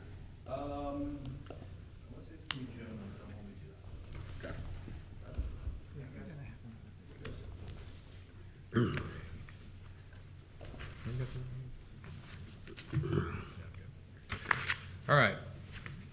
Next case I have is BZA, let me make sure I'm not out of order. BZA 24-36. This would be applicant is requesting a height variance for an accessory structure at 12080 Birch Hill Drive. Does the staff have a presentation? I do. Thank you. Case BZA-24-36, 12080 Birchall Drive. The case is a variance, a height variance, as Mr. Roberto said. The parcel number is listed on the screen and in the packet. The zoning district is SUR, single unit residential. The applicant is Don Smith. He is also the property owner. The request is a variance to allow an accessory structure with a height of 20 feet exceeding the 15-foot maximum permitted. The property context, it's a single-family dwelling on over 5 acres, slightly over 5 acres. It's surrounded by subdivision to the north, single-family properties to the east and west, and Abbeytown to the south. The proposed structure location is a flat area northeast of the main dwelling, adjacent to a gravel driveway.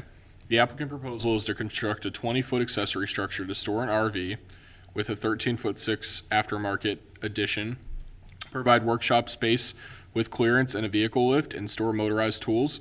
The applicant justification for the increased height is necessary excuse me, to accommodate RV dimensions and workshop functionality. The placement on a large wooded property minimizes the visual impact upon neighbors, and the uniform height restrictions are less relevant to large acreage properties compared to subdivision homes, argues the applicant. This is the property in the context of everything that's around it. You'll see that it's almost in a bubble of very rural properties surrounded by more urbanized areas or neighborhoods. You can see Abbeytown to the south along Kemper. To the north, you can see John Gray, which is actually the edge of the township. Everything north of there is not the township, and it's actually Butler County. And it's off Pippin Road. Quite unusual 5-acre property surrounded by all this.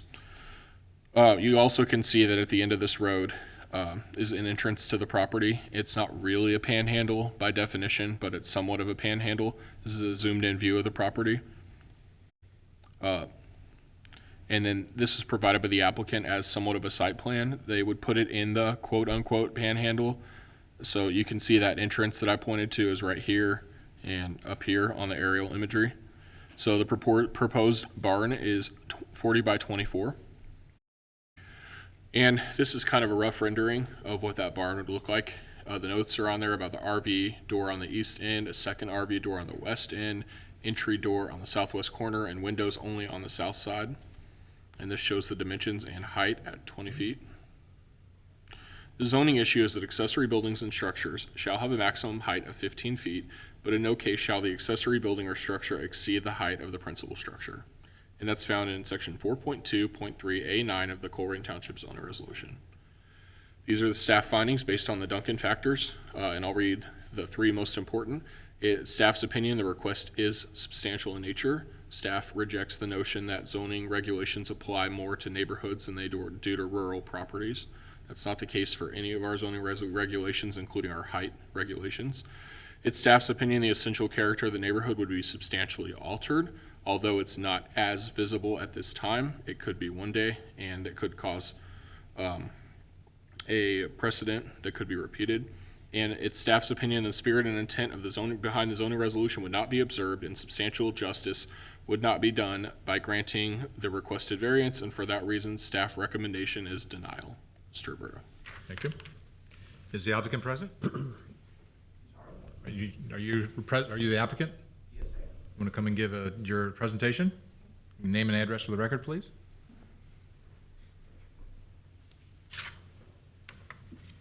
Don Smith, 12080 Birch Hill Drive, Cincinnati, 45251. Thank you. You have a presentation? The presentation has been in basis given here. I can add comments to it, and there was an inaccuracy in that it's not, the lift is for small tools, small vehicles like an ATV or things like that. I'm not looking to make a garage or repair cars or anything like that. That was a little bit of a misdirecting on that. Okay. Let me phrase it so it'll help you, so you can make a presentation to the board. What's the hardship that you're incurring and that would justify us changing our mind of denial? The hardship, I can't call it a hardship, but what I can call it is I have the 5-acre parcel, and I'm looking to try to develop it. My wife and I are retired, and I'd like to be able to expand the use of it to an RV. And RVs, I looked into them. I've had RVs on the property before. There's no problem getting in and out of the street. I had friends come up with an RV and park it on the pad behind the house and then exit out. So there's no issue there with that. But what I'm looking at is, if this is denied, then I have to just leave it out in the open. If I buy one and put it out there, then it just sits out in the open, just like it would in any kind of a sale lot or anything like that. And the prices on those things are $80,000, $90,000, $100,000 to have a nice RV. So what I'm looking to do is be able to have a facility that I could put it in. Now, one of the things that I looked at was my neighbor, Kevin Girth, who lives just to the southwest of us. He has a, if you can look there, you'll see to the southwest, to be other side down right in there. He has a, his barn, you can see right there with the line going through it there, just right next to the lower left corner of our property. He has an easement to go to 17.5 feet, and what he's done is he's had specially designed, I just found this out recently, so the 20 feet is negotiable. I'm just, the part that I'm trying to look at is, can I store an RV? RVs are advertised as 13.5 feet by RV of America, and they add accessories on top to 14.5 feet. And one of the other things I'm looking at doing, so 15 feet was the very close ability to get into there. The other thing that I'd like to do, looking forward to, is that with my wife and I both being retired, I will want to sell the property at some point in time and be able to offer that as RV storage, because I don't see very much around for any of those options. So in that respect, the 15 feet is the bottom of the truss. The ability to go up and especially architect a truss, would it be, have to go to an architect and have them put together an approved plan, but it might go up to 18 feet, something like that.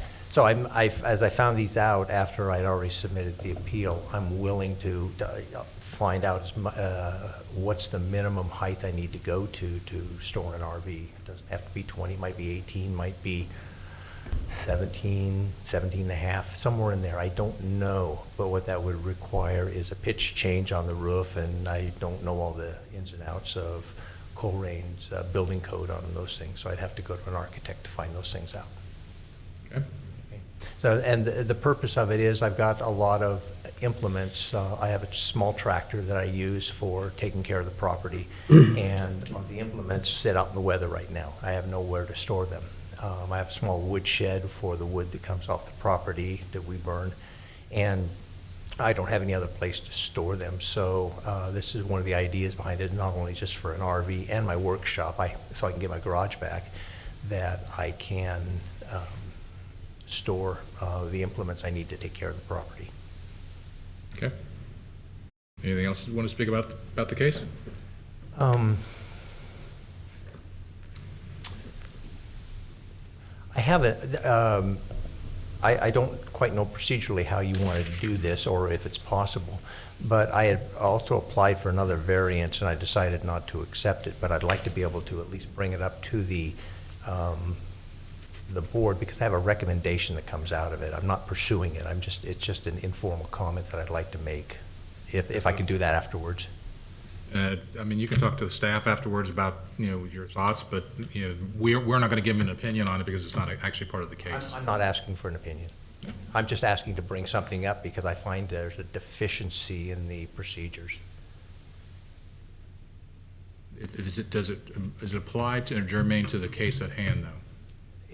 No, it's not, to answer your question. And I would say, no, let's not discuss that, because that's focused on what we're here for today, which is the height variance. Okay. And, how should I then approach it to the staff so that it doesn't get buried, but it gets brought up? Because it's trying to enable the staff to do something. We'd be happy to meet with you right afterwards if you want to stay. I mean, this is the appropriate person to have this discussion with. Mr. Miller, you are? Mr. Miller. I'm Development Director for Colerain Township. Okay, He great. is yeah, over the zoning. Then I'll speak with you afterwards. That'll be Okay. fine. Then I'll leave that alone then. Thank you. All right, so you have no other things to present? Let me check and see if I have anything else.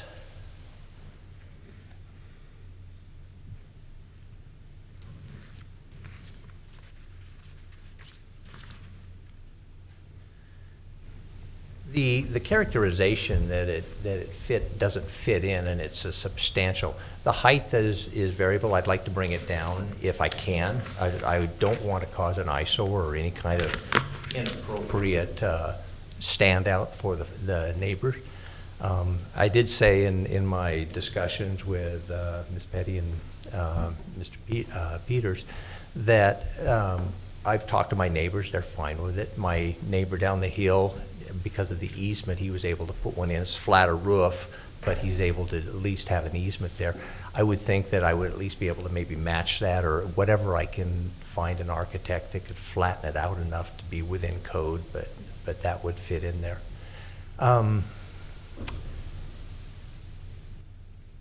Let's get some clarification. When we're measuring, are we measuring from the peak, or are we measuring, or how are you doing the measuring of the 20 feet? It's called the center line to some, or the midpoint of the roof. Right, so is it possible that the neighbor could have a 17.5-foot roof line? We can't use the neighbor as an example just because it could be a legal nonconformity built before 1994. It could be that they got a variance. So it's, yeah, anything's possible. The reason that back in the 80s and 90s, the 15-foot rule was generally put for accessory structures was to prevent people from storing RVs and commercial vehicles on their property. They're supposed to be stored off-site in a storage facility, but through the years there have been RV regulations in Colerain that have passed that have allowed them to be stored outdoors. But we never changed our maximum height to not encourage people living in more densely populated areas from building giant barns to store their RVs in. Right. And we've seen a few of those cases come through where a little more densely area. Yes, we have. So, all right, you have nothing else to speak about, because basically I'm wanting to close the public portion of it. So, do you have anything more? I don't have anything to add to it. I think all of the different comments have been made, and the narrowness of it a little bit is because the property starts to drop off in contour, and that is going to involve a lot of fill and things like that. Now, one thing that does come to mind also is I did try to go with several different locations. If you can look there, can you zoom in on that any at all? Sure. Okay. Yeah, I did like to the very bottom down there, you can see the small white thing where the dot is right there. I looked down in that area. It's a little bit to the left of that. It's a little bit flatter, and I tried to look into there. It's possible. And then also, if you go straight up, where you can see that big white sycamore, that's all gone now. It came down in the storm, and so that's all gone. I looked to maybe put it back in there to even height it even more. I'm looking at multiple tens of thousands of dollars of civil engineering costs to cut into the side of the hill, or to build a road down to the bottom part, to put in substrate and then put in road base and all the other things like that. And it just makes it very difficult. And then I would have to try to put an RV down there or any other equipment. So it makes it difficult for me to do anything on the property with the existing driveway and that turnaround area there that's all set for. I brought 18-wheelers in there to deliver things, so it's got all of the capabilities to handle a heavier vehicle. That's what I chose there, is try to put it right at the corner to keep it out of the way. The other thing I would mention also that was in the report is that I've tried to make it as neutral colors as possible. We're doing a wainscot with a darker green close to the ground, and then lighter up above it, and then a dark green roof to try to blend it in with the rest of it. It's surrounded by trees, and so it won't really be seen except in the winter. So that's all I can add to it. My intent is just to try to house something that I'm trying to develop. Okay. All right. Do we have a motion to close the public portion? You're done now. Okay, thank you. Yeah, I think so. Don't go anywhere though. But I need the formality. I need to close the public portion. I understand. And then we're going to ask questions. Okay. Should I stay here and just answer Might questions? as well just stay there, and we'll get back to you, all right? Very well. I'll make a motion to close. All right, motion's been made to close the public portion. Do we have a second? Second. Second's been made. Any discussion? Roll call vote to close the public portion, please. Mr. Bartolt, Yes. Mr. Shup, Yes. Mr. Sydow, Yes. Ms. Smith, Yes. Mr. Roberto. Yes. All right. Ms. Smith, do you have any questions for the applicant? I do not. Mr. Bartle? Well, so the roof is metal, correct? Yes. And the building code allows for a metal roof to have a 1/4 inch per foot slope, which is pretty, almost flat. Sure. So if the width of your building's 24 feet, then half of that's 12 feet, and 12/4 is 3 inches. So potentially from the gutter line to the ridge is only 3 inches, Okay. which is good for you. If that's within code, then if that can be So- architected, then I Well, would go so with that. the question is, if we were to table this, and you are willing to meet with a designer, an architect, and come back to us with a more concrete designation of what your total height is, would you be willing to do that? Yes, I would. Okay. That's all. Okay. Mr. Sydow?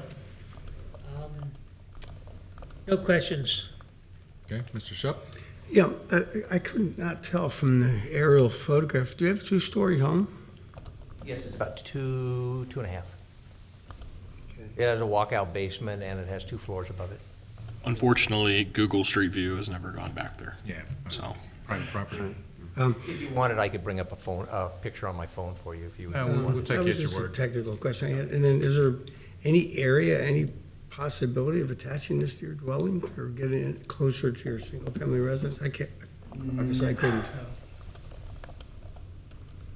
No, with the if I could fill, I could put it in my front yard, but my wife wouldn't like that.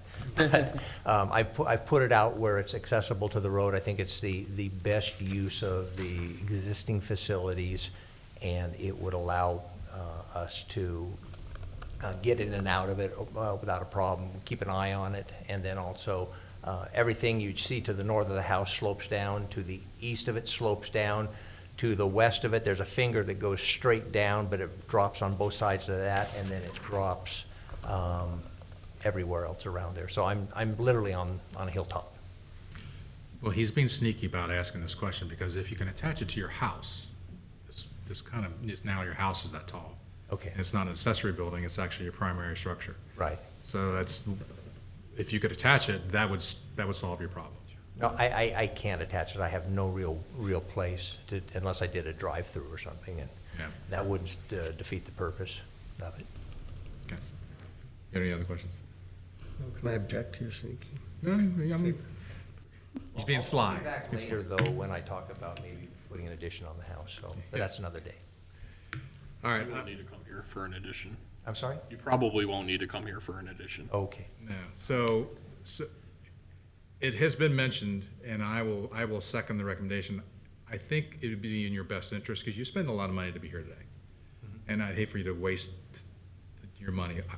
I would recommend you table this, or ask for it to be tabled, so that you can give an architect a better view of what's possible, to get the heights closer to what we're asking, or what the zoning requires. Sure.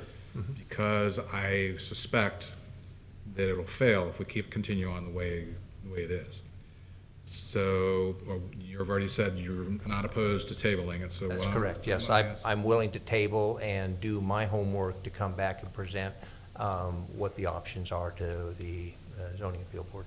Okay, so the way I would like this tabling to be presented is it will be tabled till the next appointed meeting, and it will be resolved at the next appointed meeting. That way we have a timeline associated with this tabling. Well, I'm sorry to interrupt. Will that give me enough time to get to an architect? I do still do travel for consulting. I mean, you're gonna have a month before the next meeting. I would hope that you could get to somebody that can, it's a pretty straightforward building. Okay. Even the metal building vendor should be able to tell you Okay. Yeah, if the steel building. what kind of trusses you could use to lower it. Okay, I don't good. think you have to use an architect for that. Right, I have plans already submitted and a bill of materials already done for that. It's out of New Marion Sales, out of Indiana. So- Yes, I would get back with them and tell them what your restrictions are and see how they can come close to that. Okay, good. I will do that. So can I have a motion to that effect? I can't make the motion. I'll make a motion to table it till the next meeting. And we will resolve it at the We'll next meeting. resolve it at the next meeting, January or February 26th. All right. The motion's been made. Do we have a second? Second it. Second's been made. Any discussion? All right, roll call vote. Mr. Bartolt, Yes. Mr. Shup, Yes. Mr. Sydow, Yes. Ms. Smith, Yes. Mr. Roberto. Yes. So we will see you at the next meeting. Go ahead and do your homework, to do your best to get it as close to the approved height. One question on the formatting. How do I submit the documentation ahead of time? You'll give it back to Mr. Yeah, we can be in contact. Okay, good. All right. Did you get my phone call today? I did not. Okay. And So then we've I got would to find a recommend, good way to I'd also keep in recommend contact. sticking around. We've got one more case. Okay, sure. And then Stick around and you can ask some questions to the staff. Okay, great. Thank Perfect. you. And just clarification, that date will be February 26th. Okay? And we do have cases that Already on the- have Yeah, already we do. applied, Yeah. and so we do anticipate a meeting that. All right, I'm good. We're going to earn our keep. Okay. The next case is BZA 24-37. It has been noticed that the case is withdrawn, so we can just note that the case has been withdrawn, and we will move on to the next case. Case number BZA 24-38. This would be for, applicant is requesting a use for variance for an automotive sales or rental at 8263 Clara Road. Does the staff have a presentation? I do. Thank you. BZA-24-38, 8263 Clara Road. The request is a variance. The zoning district is AMS Avenue Mixed South. The applicant is Anthony Curd, and the property owner is Tammy Wade. The request is a use variance to permit automotive sales, a prohibited use in the AMS zone. The current use is a multi-tenant building within the AMS district. The surrounding area is a mix of commercial and residential uses. In the context of the area, is automotive sales and rental is prohibited in the AMS district to preserve area character and functionality. The applicant's proposal is to operate a small budget-friendly car dealership. To sell clean, affordable cars, these are their words, used cars with a focus on customer satisfaction and community engagement, and to maintain professional standards including impact on landscaping and site design. The landscape rationale is the proximity to Colerain Avenue and the KOI Auto Parts store, which if you can drive through Clara to Colerain Avenue and it would be essentially on the same side. Not really, but it's in the same driveway. So this is an aerial imagery view. The new firehouse is up here, Grossbeck Park is back here, fireworks store here, Old Biggs here. So we all know the area. So there is a pass-through between Colerain and Clara. This is the building that is being requested. There are a lot of car dealerships on Colerain Avenue, but the majority of them are more in the Avenue Mixed Central zoning district. It is exactly 1 mile, and we are referring to as the Colerain Automotive Mile. Automotive uses are more rare down in the AMS. So it's a closer view of the site that's being proposed right here. There are houses on this street, and there are some houses that have been converted to offices. This is a street view of the site. You can see the new fire station will be over here, and Colerain Avenue is down here. So this was made by the applicant. It color codes kind of where the parking will be. It seems as though they've put some thought into where the parking could go, but it's my staff's opinion to question whether or not it could go as perfectly as shown on this map at all times if people don't know where to park. The issue we have at hand is automotive sales and rentals are prohibited use in the AMS zoning district, and that's in table 3.1.4-A. In the staff findings, or that staff's opinion the request is substantial in nature. It's staff's opinion the essential character of the neighborhood would be substantially altered as a result of granting the variance. And it's staff's opinion the spirit and intent behind the zoning requirement would not be observed and substantial justice would not be done by granting the variance request. And staff recommendation is denial. Mr. Roberto. Thank you. Is the applicant present?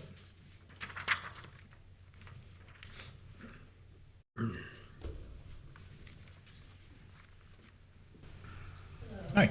And give your name and address for the record, please. Natalie Curd, 7939 Southampton Court, Cincinnati, Ohio, 45231. Thank you. All right.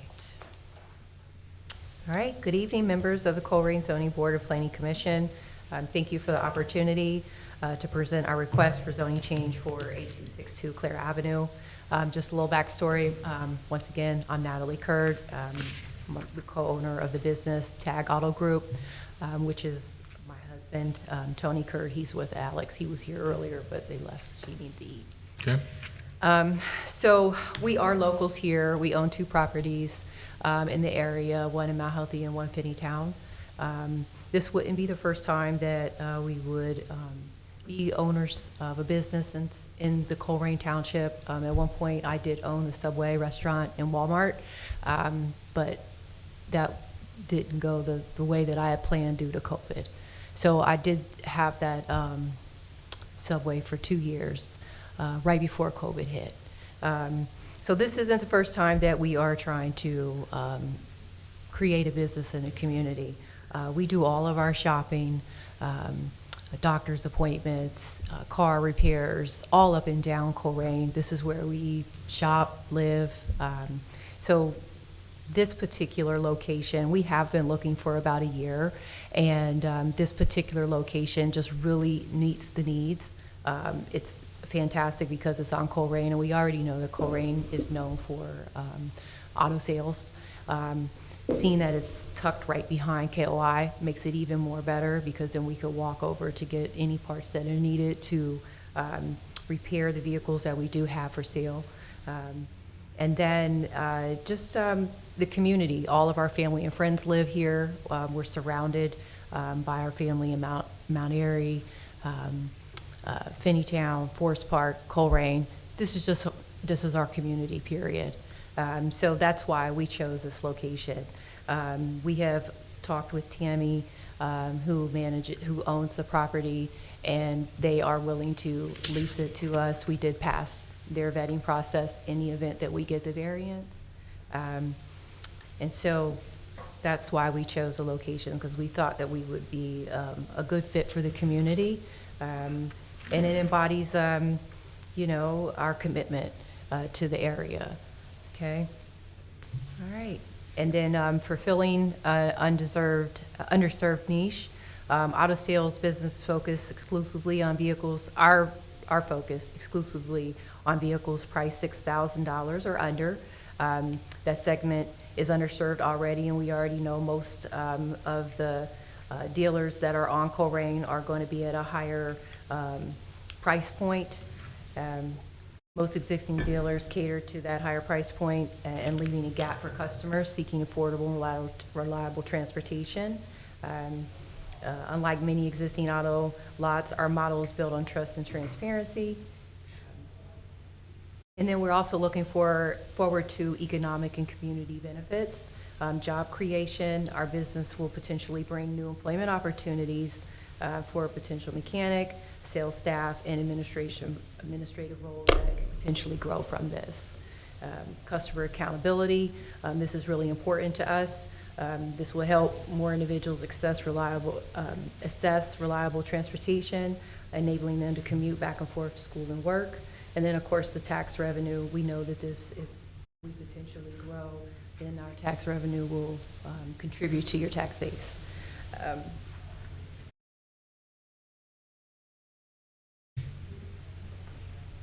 Closing statement, by granting this zoning request, you're not just adding another dealership, you're supporting a small business, and we firmly believe that the zoning change will bring a significant benefit to Colerain and Groesbeck area. We're committed to working closely with the board and the community, and we humbly request your approval today for the zoning change. And I'm happy to answer any questions. Okay, thank you. Thank you. Do we have anyone else speaking in favor or against this appeal? See none. Can we close the public portion? I'll make a motion to close. Thank you. Do we have a second? Second. All right. Any discussion? Roll call vote, please. Mr. Bartolt? Yes. Mr. Shupp? Yes. Mr. Sydow? Yes. Ms. Smith? Yes. Mr. Roberto? Yes. Mr. Saito, you would start us off? Sure. Being on Clara Avenue, how would anybody even know that you're there? So that's a good question. The property itself comes with a signage.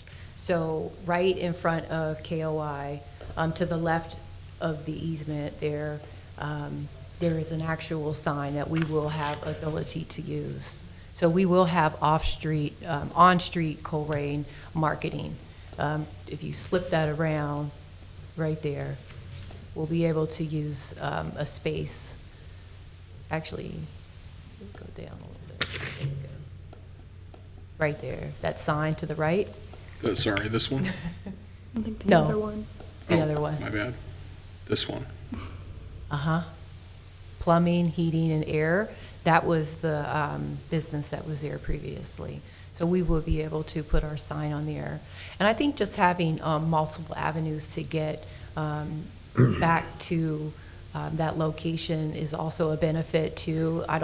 We don't believe that it will cause any traffic issues because of having access from Clara and that easement, which we would be able to use as well.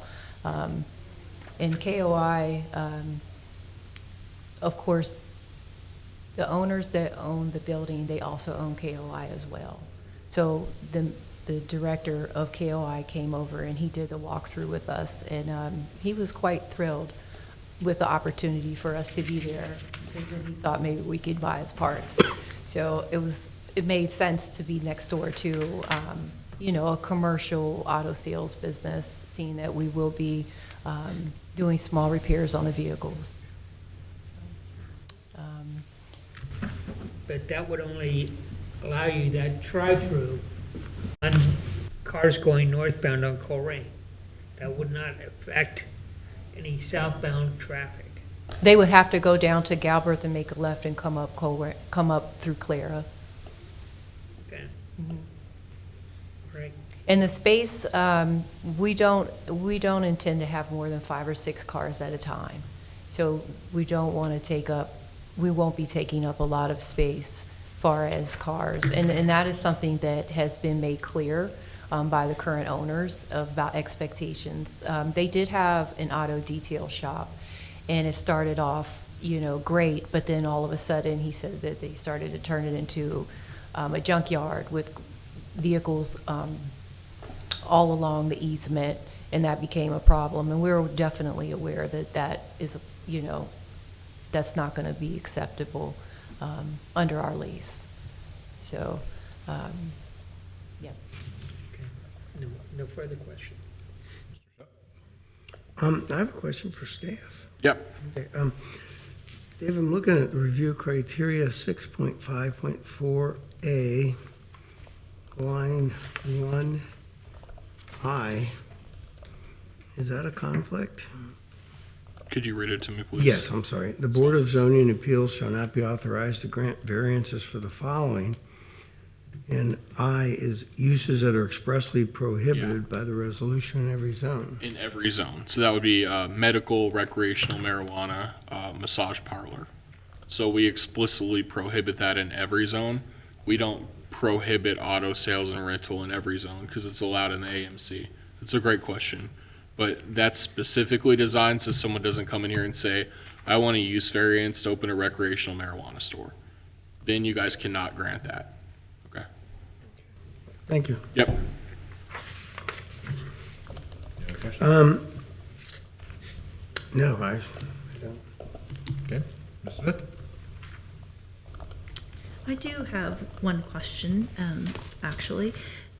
Why this property, especially if it's not, you can't see the cars from the street? I know as someone who shops myself, I see a shiny car, I'm like, ooh, I might stop in there.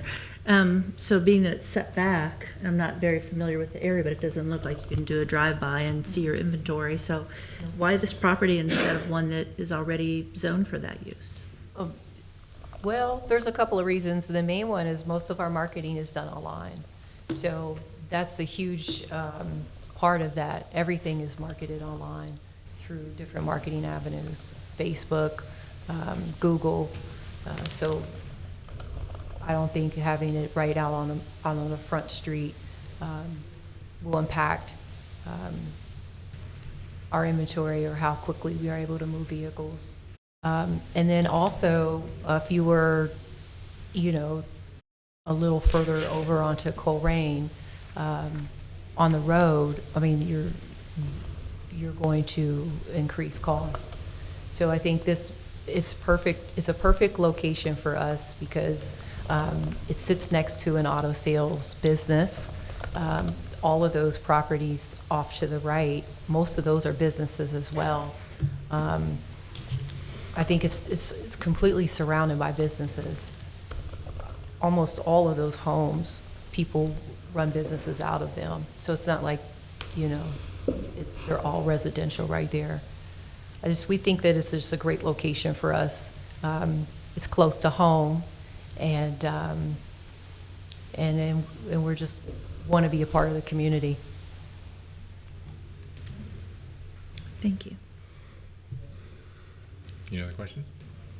No. Okay. Mr. Bartle? Can you pull up the color-coded? Yeah, sure. So obviously the yellow L-shaped building is what you're going to be renting? No. So, and then, and now that I just thought about this, what made this location spectacular is because it has two-car garage. And that will enable vehicles to be pulled in and worked on. That has been a tricky situation. We have looked at other opportunities, and there was another opportunity on Colerain further down, not far from the animal hospital.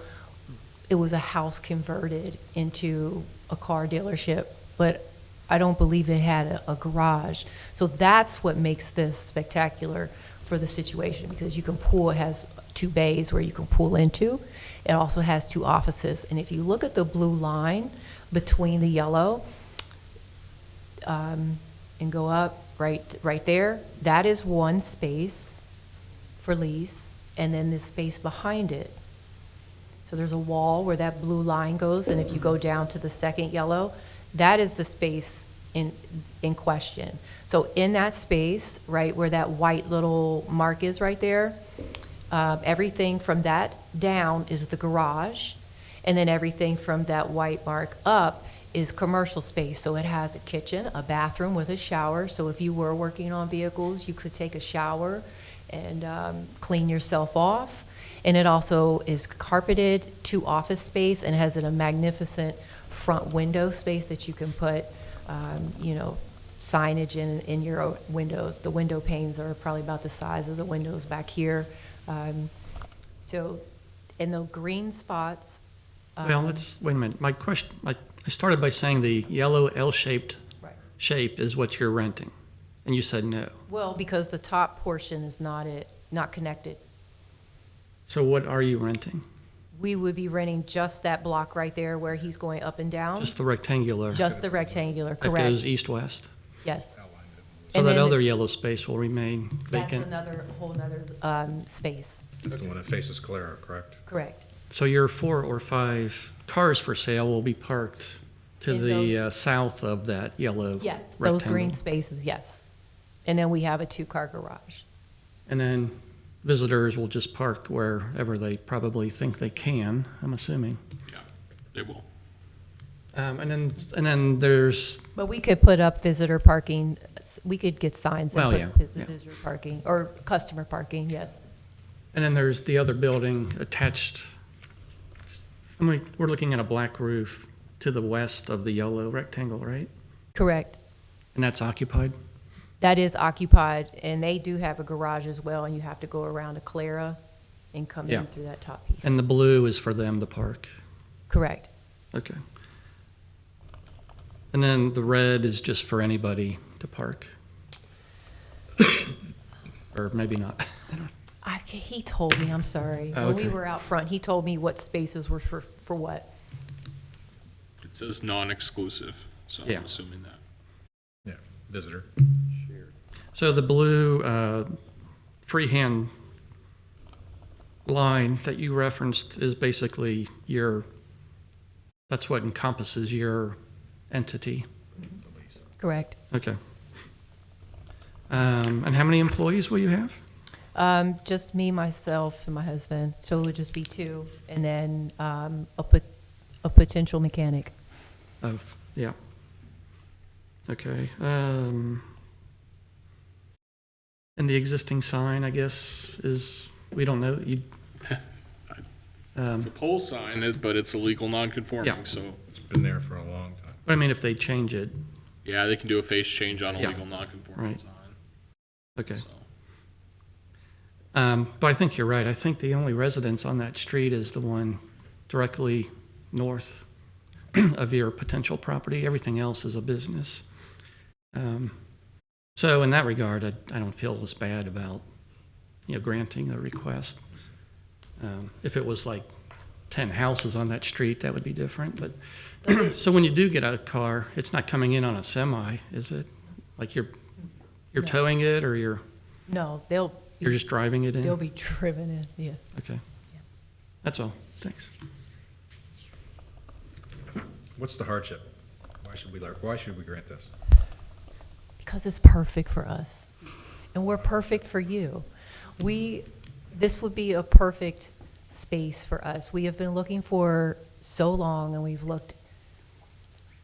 There's not a lot of commercial. I'll be honest. I'm a realtor. I work with Berkshire Hathaway Home Services Professional Realty. I work with the business brokerage side.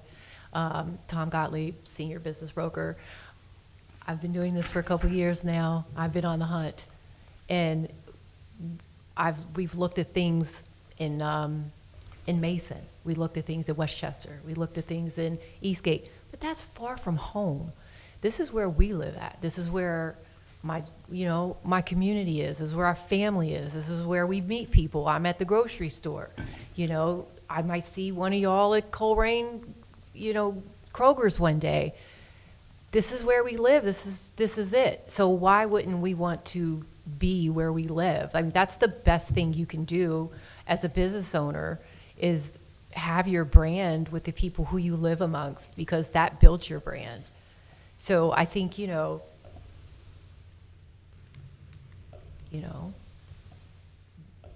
where you live is where you should work, because people know you, and you're held accountable.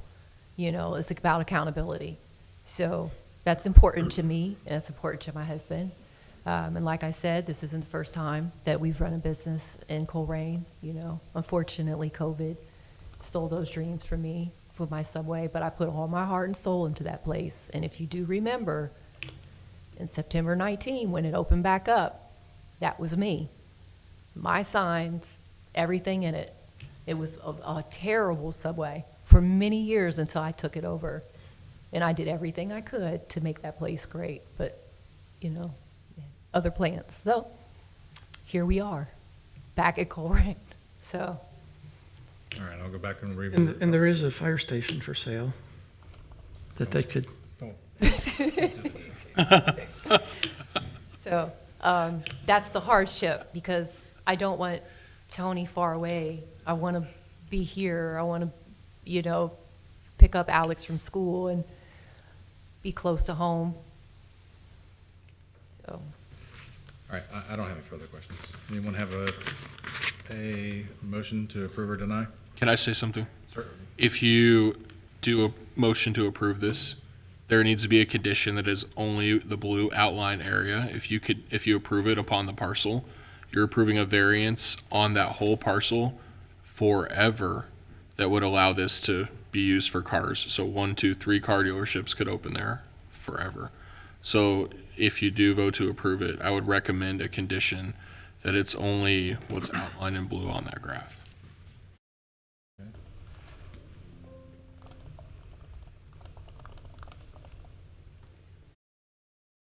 All right, anyone have a motion to approve or deny?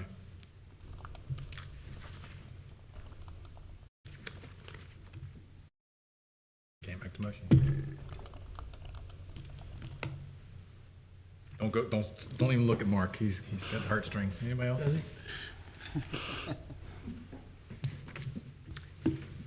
I'll make a motion to approve the variance and just the blue outlined area as submitted on the site plan. Okay. Motion's been made. Do we have a second? I'll second it. Second's been made. Discussion. Roll call vote. Mr. Bartelt? Yes. Mr. Shup? Yes. Mr. Sydow? Yes. Ms. Smith? Yes. Mr. Roberto? No. Your motion's been approved. Congratulations. Be in touch. Thank you. All right. That brings us to unfinished business. We have none, correct? Yeah, that's correct. Approval of minutes for the November 30th, or November 20th, 24 minutes. We have those? They were emailed. Really? Okay. Yeah. No. Can you tell them though about the correction? So sorry. Sorry. I've been misinformed. I froze for a sec. It's okay. I just noticed on the minutes that I forgot to put Mr. Sydow's motion to deny or approve on 2 of them. So I went back and I fixed them. And I went back into the video to make sure that they are correct. So I made those adjustments for this, which is not given in what I think you have. Does she like wanting you to motion to amend Yes. the minutes? So do we have a motion to amend the minutes that were presented to include Mr. Sydow's, his actions in the meeting? I'll make the motion. Okay, motion's been made. Do we have a second? I'll second it. Any discussion? Roll call vote. Mr. Bartelt? Yes. Mr. Shup? Yes. Mr. Sydow? Yes. Ms. Smith? Yes. Mr. Roberto? Yes. With that, do we have a motion to approve the minutes as amended? Make a motion to approve the minutes as amended. Okay, it's been made. Any second? I'll second it. Okay, and any discussion? Roll call vote. Mr. Bartelt? Yes. Mr. Shup? Yes. Mr. Sydow? Yes. Ms. Smith? Abstain. Mr. Roberto? Yes. Next meeting is scheduled for February the 26th, 2025. We do have at least one case, and I heard we have an additional one on top of that. So We have 2 and now the continued. So we have 3 cases We will, for next month. Any administrative matters? I have one. Ms. Tracy Smith has joined the Board of Zoning Appeals as an alternate, and I'd like to give her the opportunity to say just a little bit about herself to the board. Okay, spotlight. Yeah. Well, I don't know what you all want to know. So I'm relatively new to Colerain Township. I think we talked about that in my interview. I've been here about 5 years. So was interested in getting involved in the community so I could know more about it, who we are, what we do, and become more vested in it. So I work for an insurance company and downtown. So I love that. I feel like I have a lot to learn still. Being here, so thank you all for the opportunity and the patience while I get up to speed. But Welcome. Thank We'd you. also like to thank David DeMoss for his service on the board and wish him luck. He has left the township, so he had to leave the board. So we wish him luck in his future endeavors. And that's all the administrative matters we have. Okay, well, as a chairperson, I'm welcome aboard. Looking forward to working with you. It's always nice to have some fresh views and ideas, and so we're excited to see what you're going to bring forth. All right, with that, do we have a motion to adjourn? Make a motion to adjourn? I'll second the motion. All right, motion second, any discussion? Roll call vote. Mr. Bartelt? Yes. Mr. Shup? Yes. Mr. Sydow? Yes. Ms. Smith? Yes. Mr. Roberto? Yes, we are adjourned.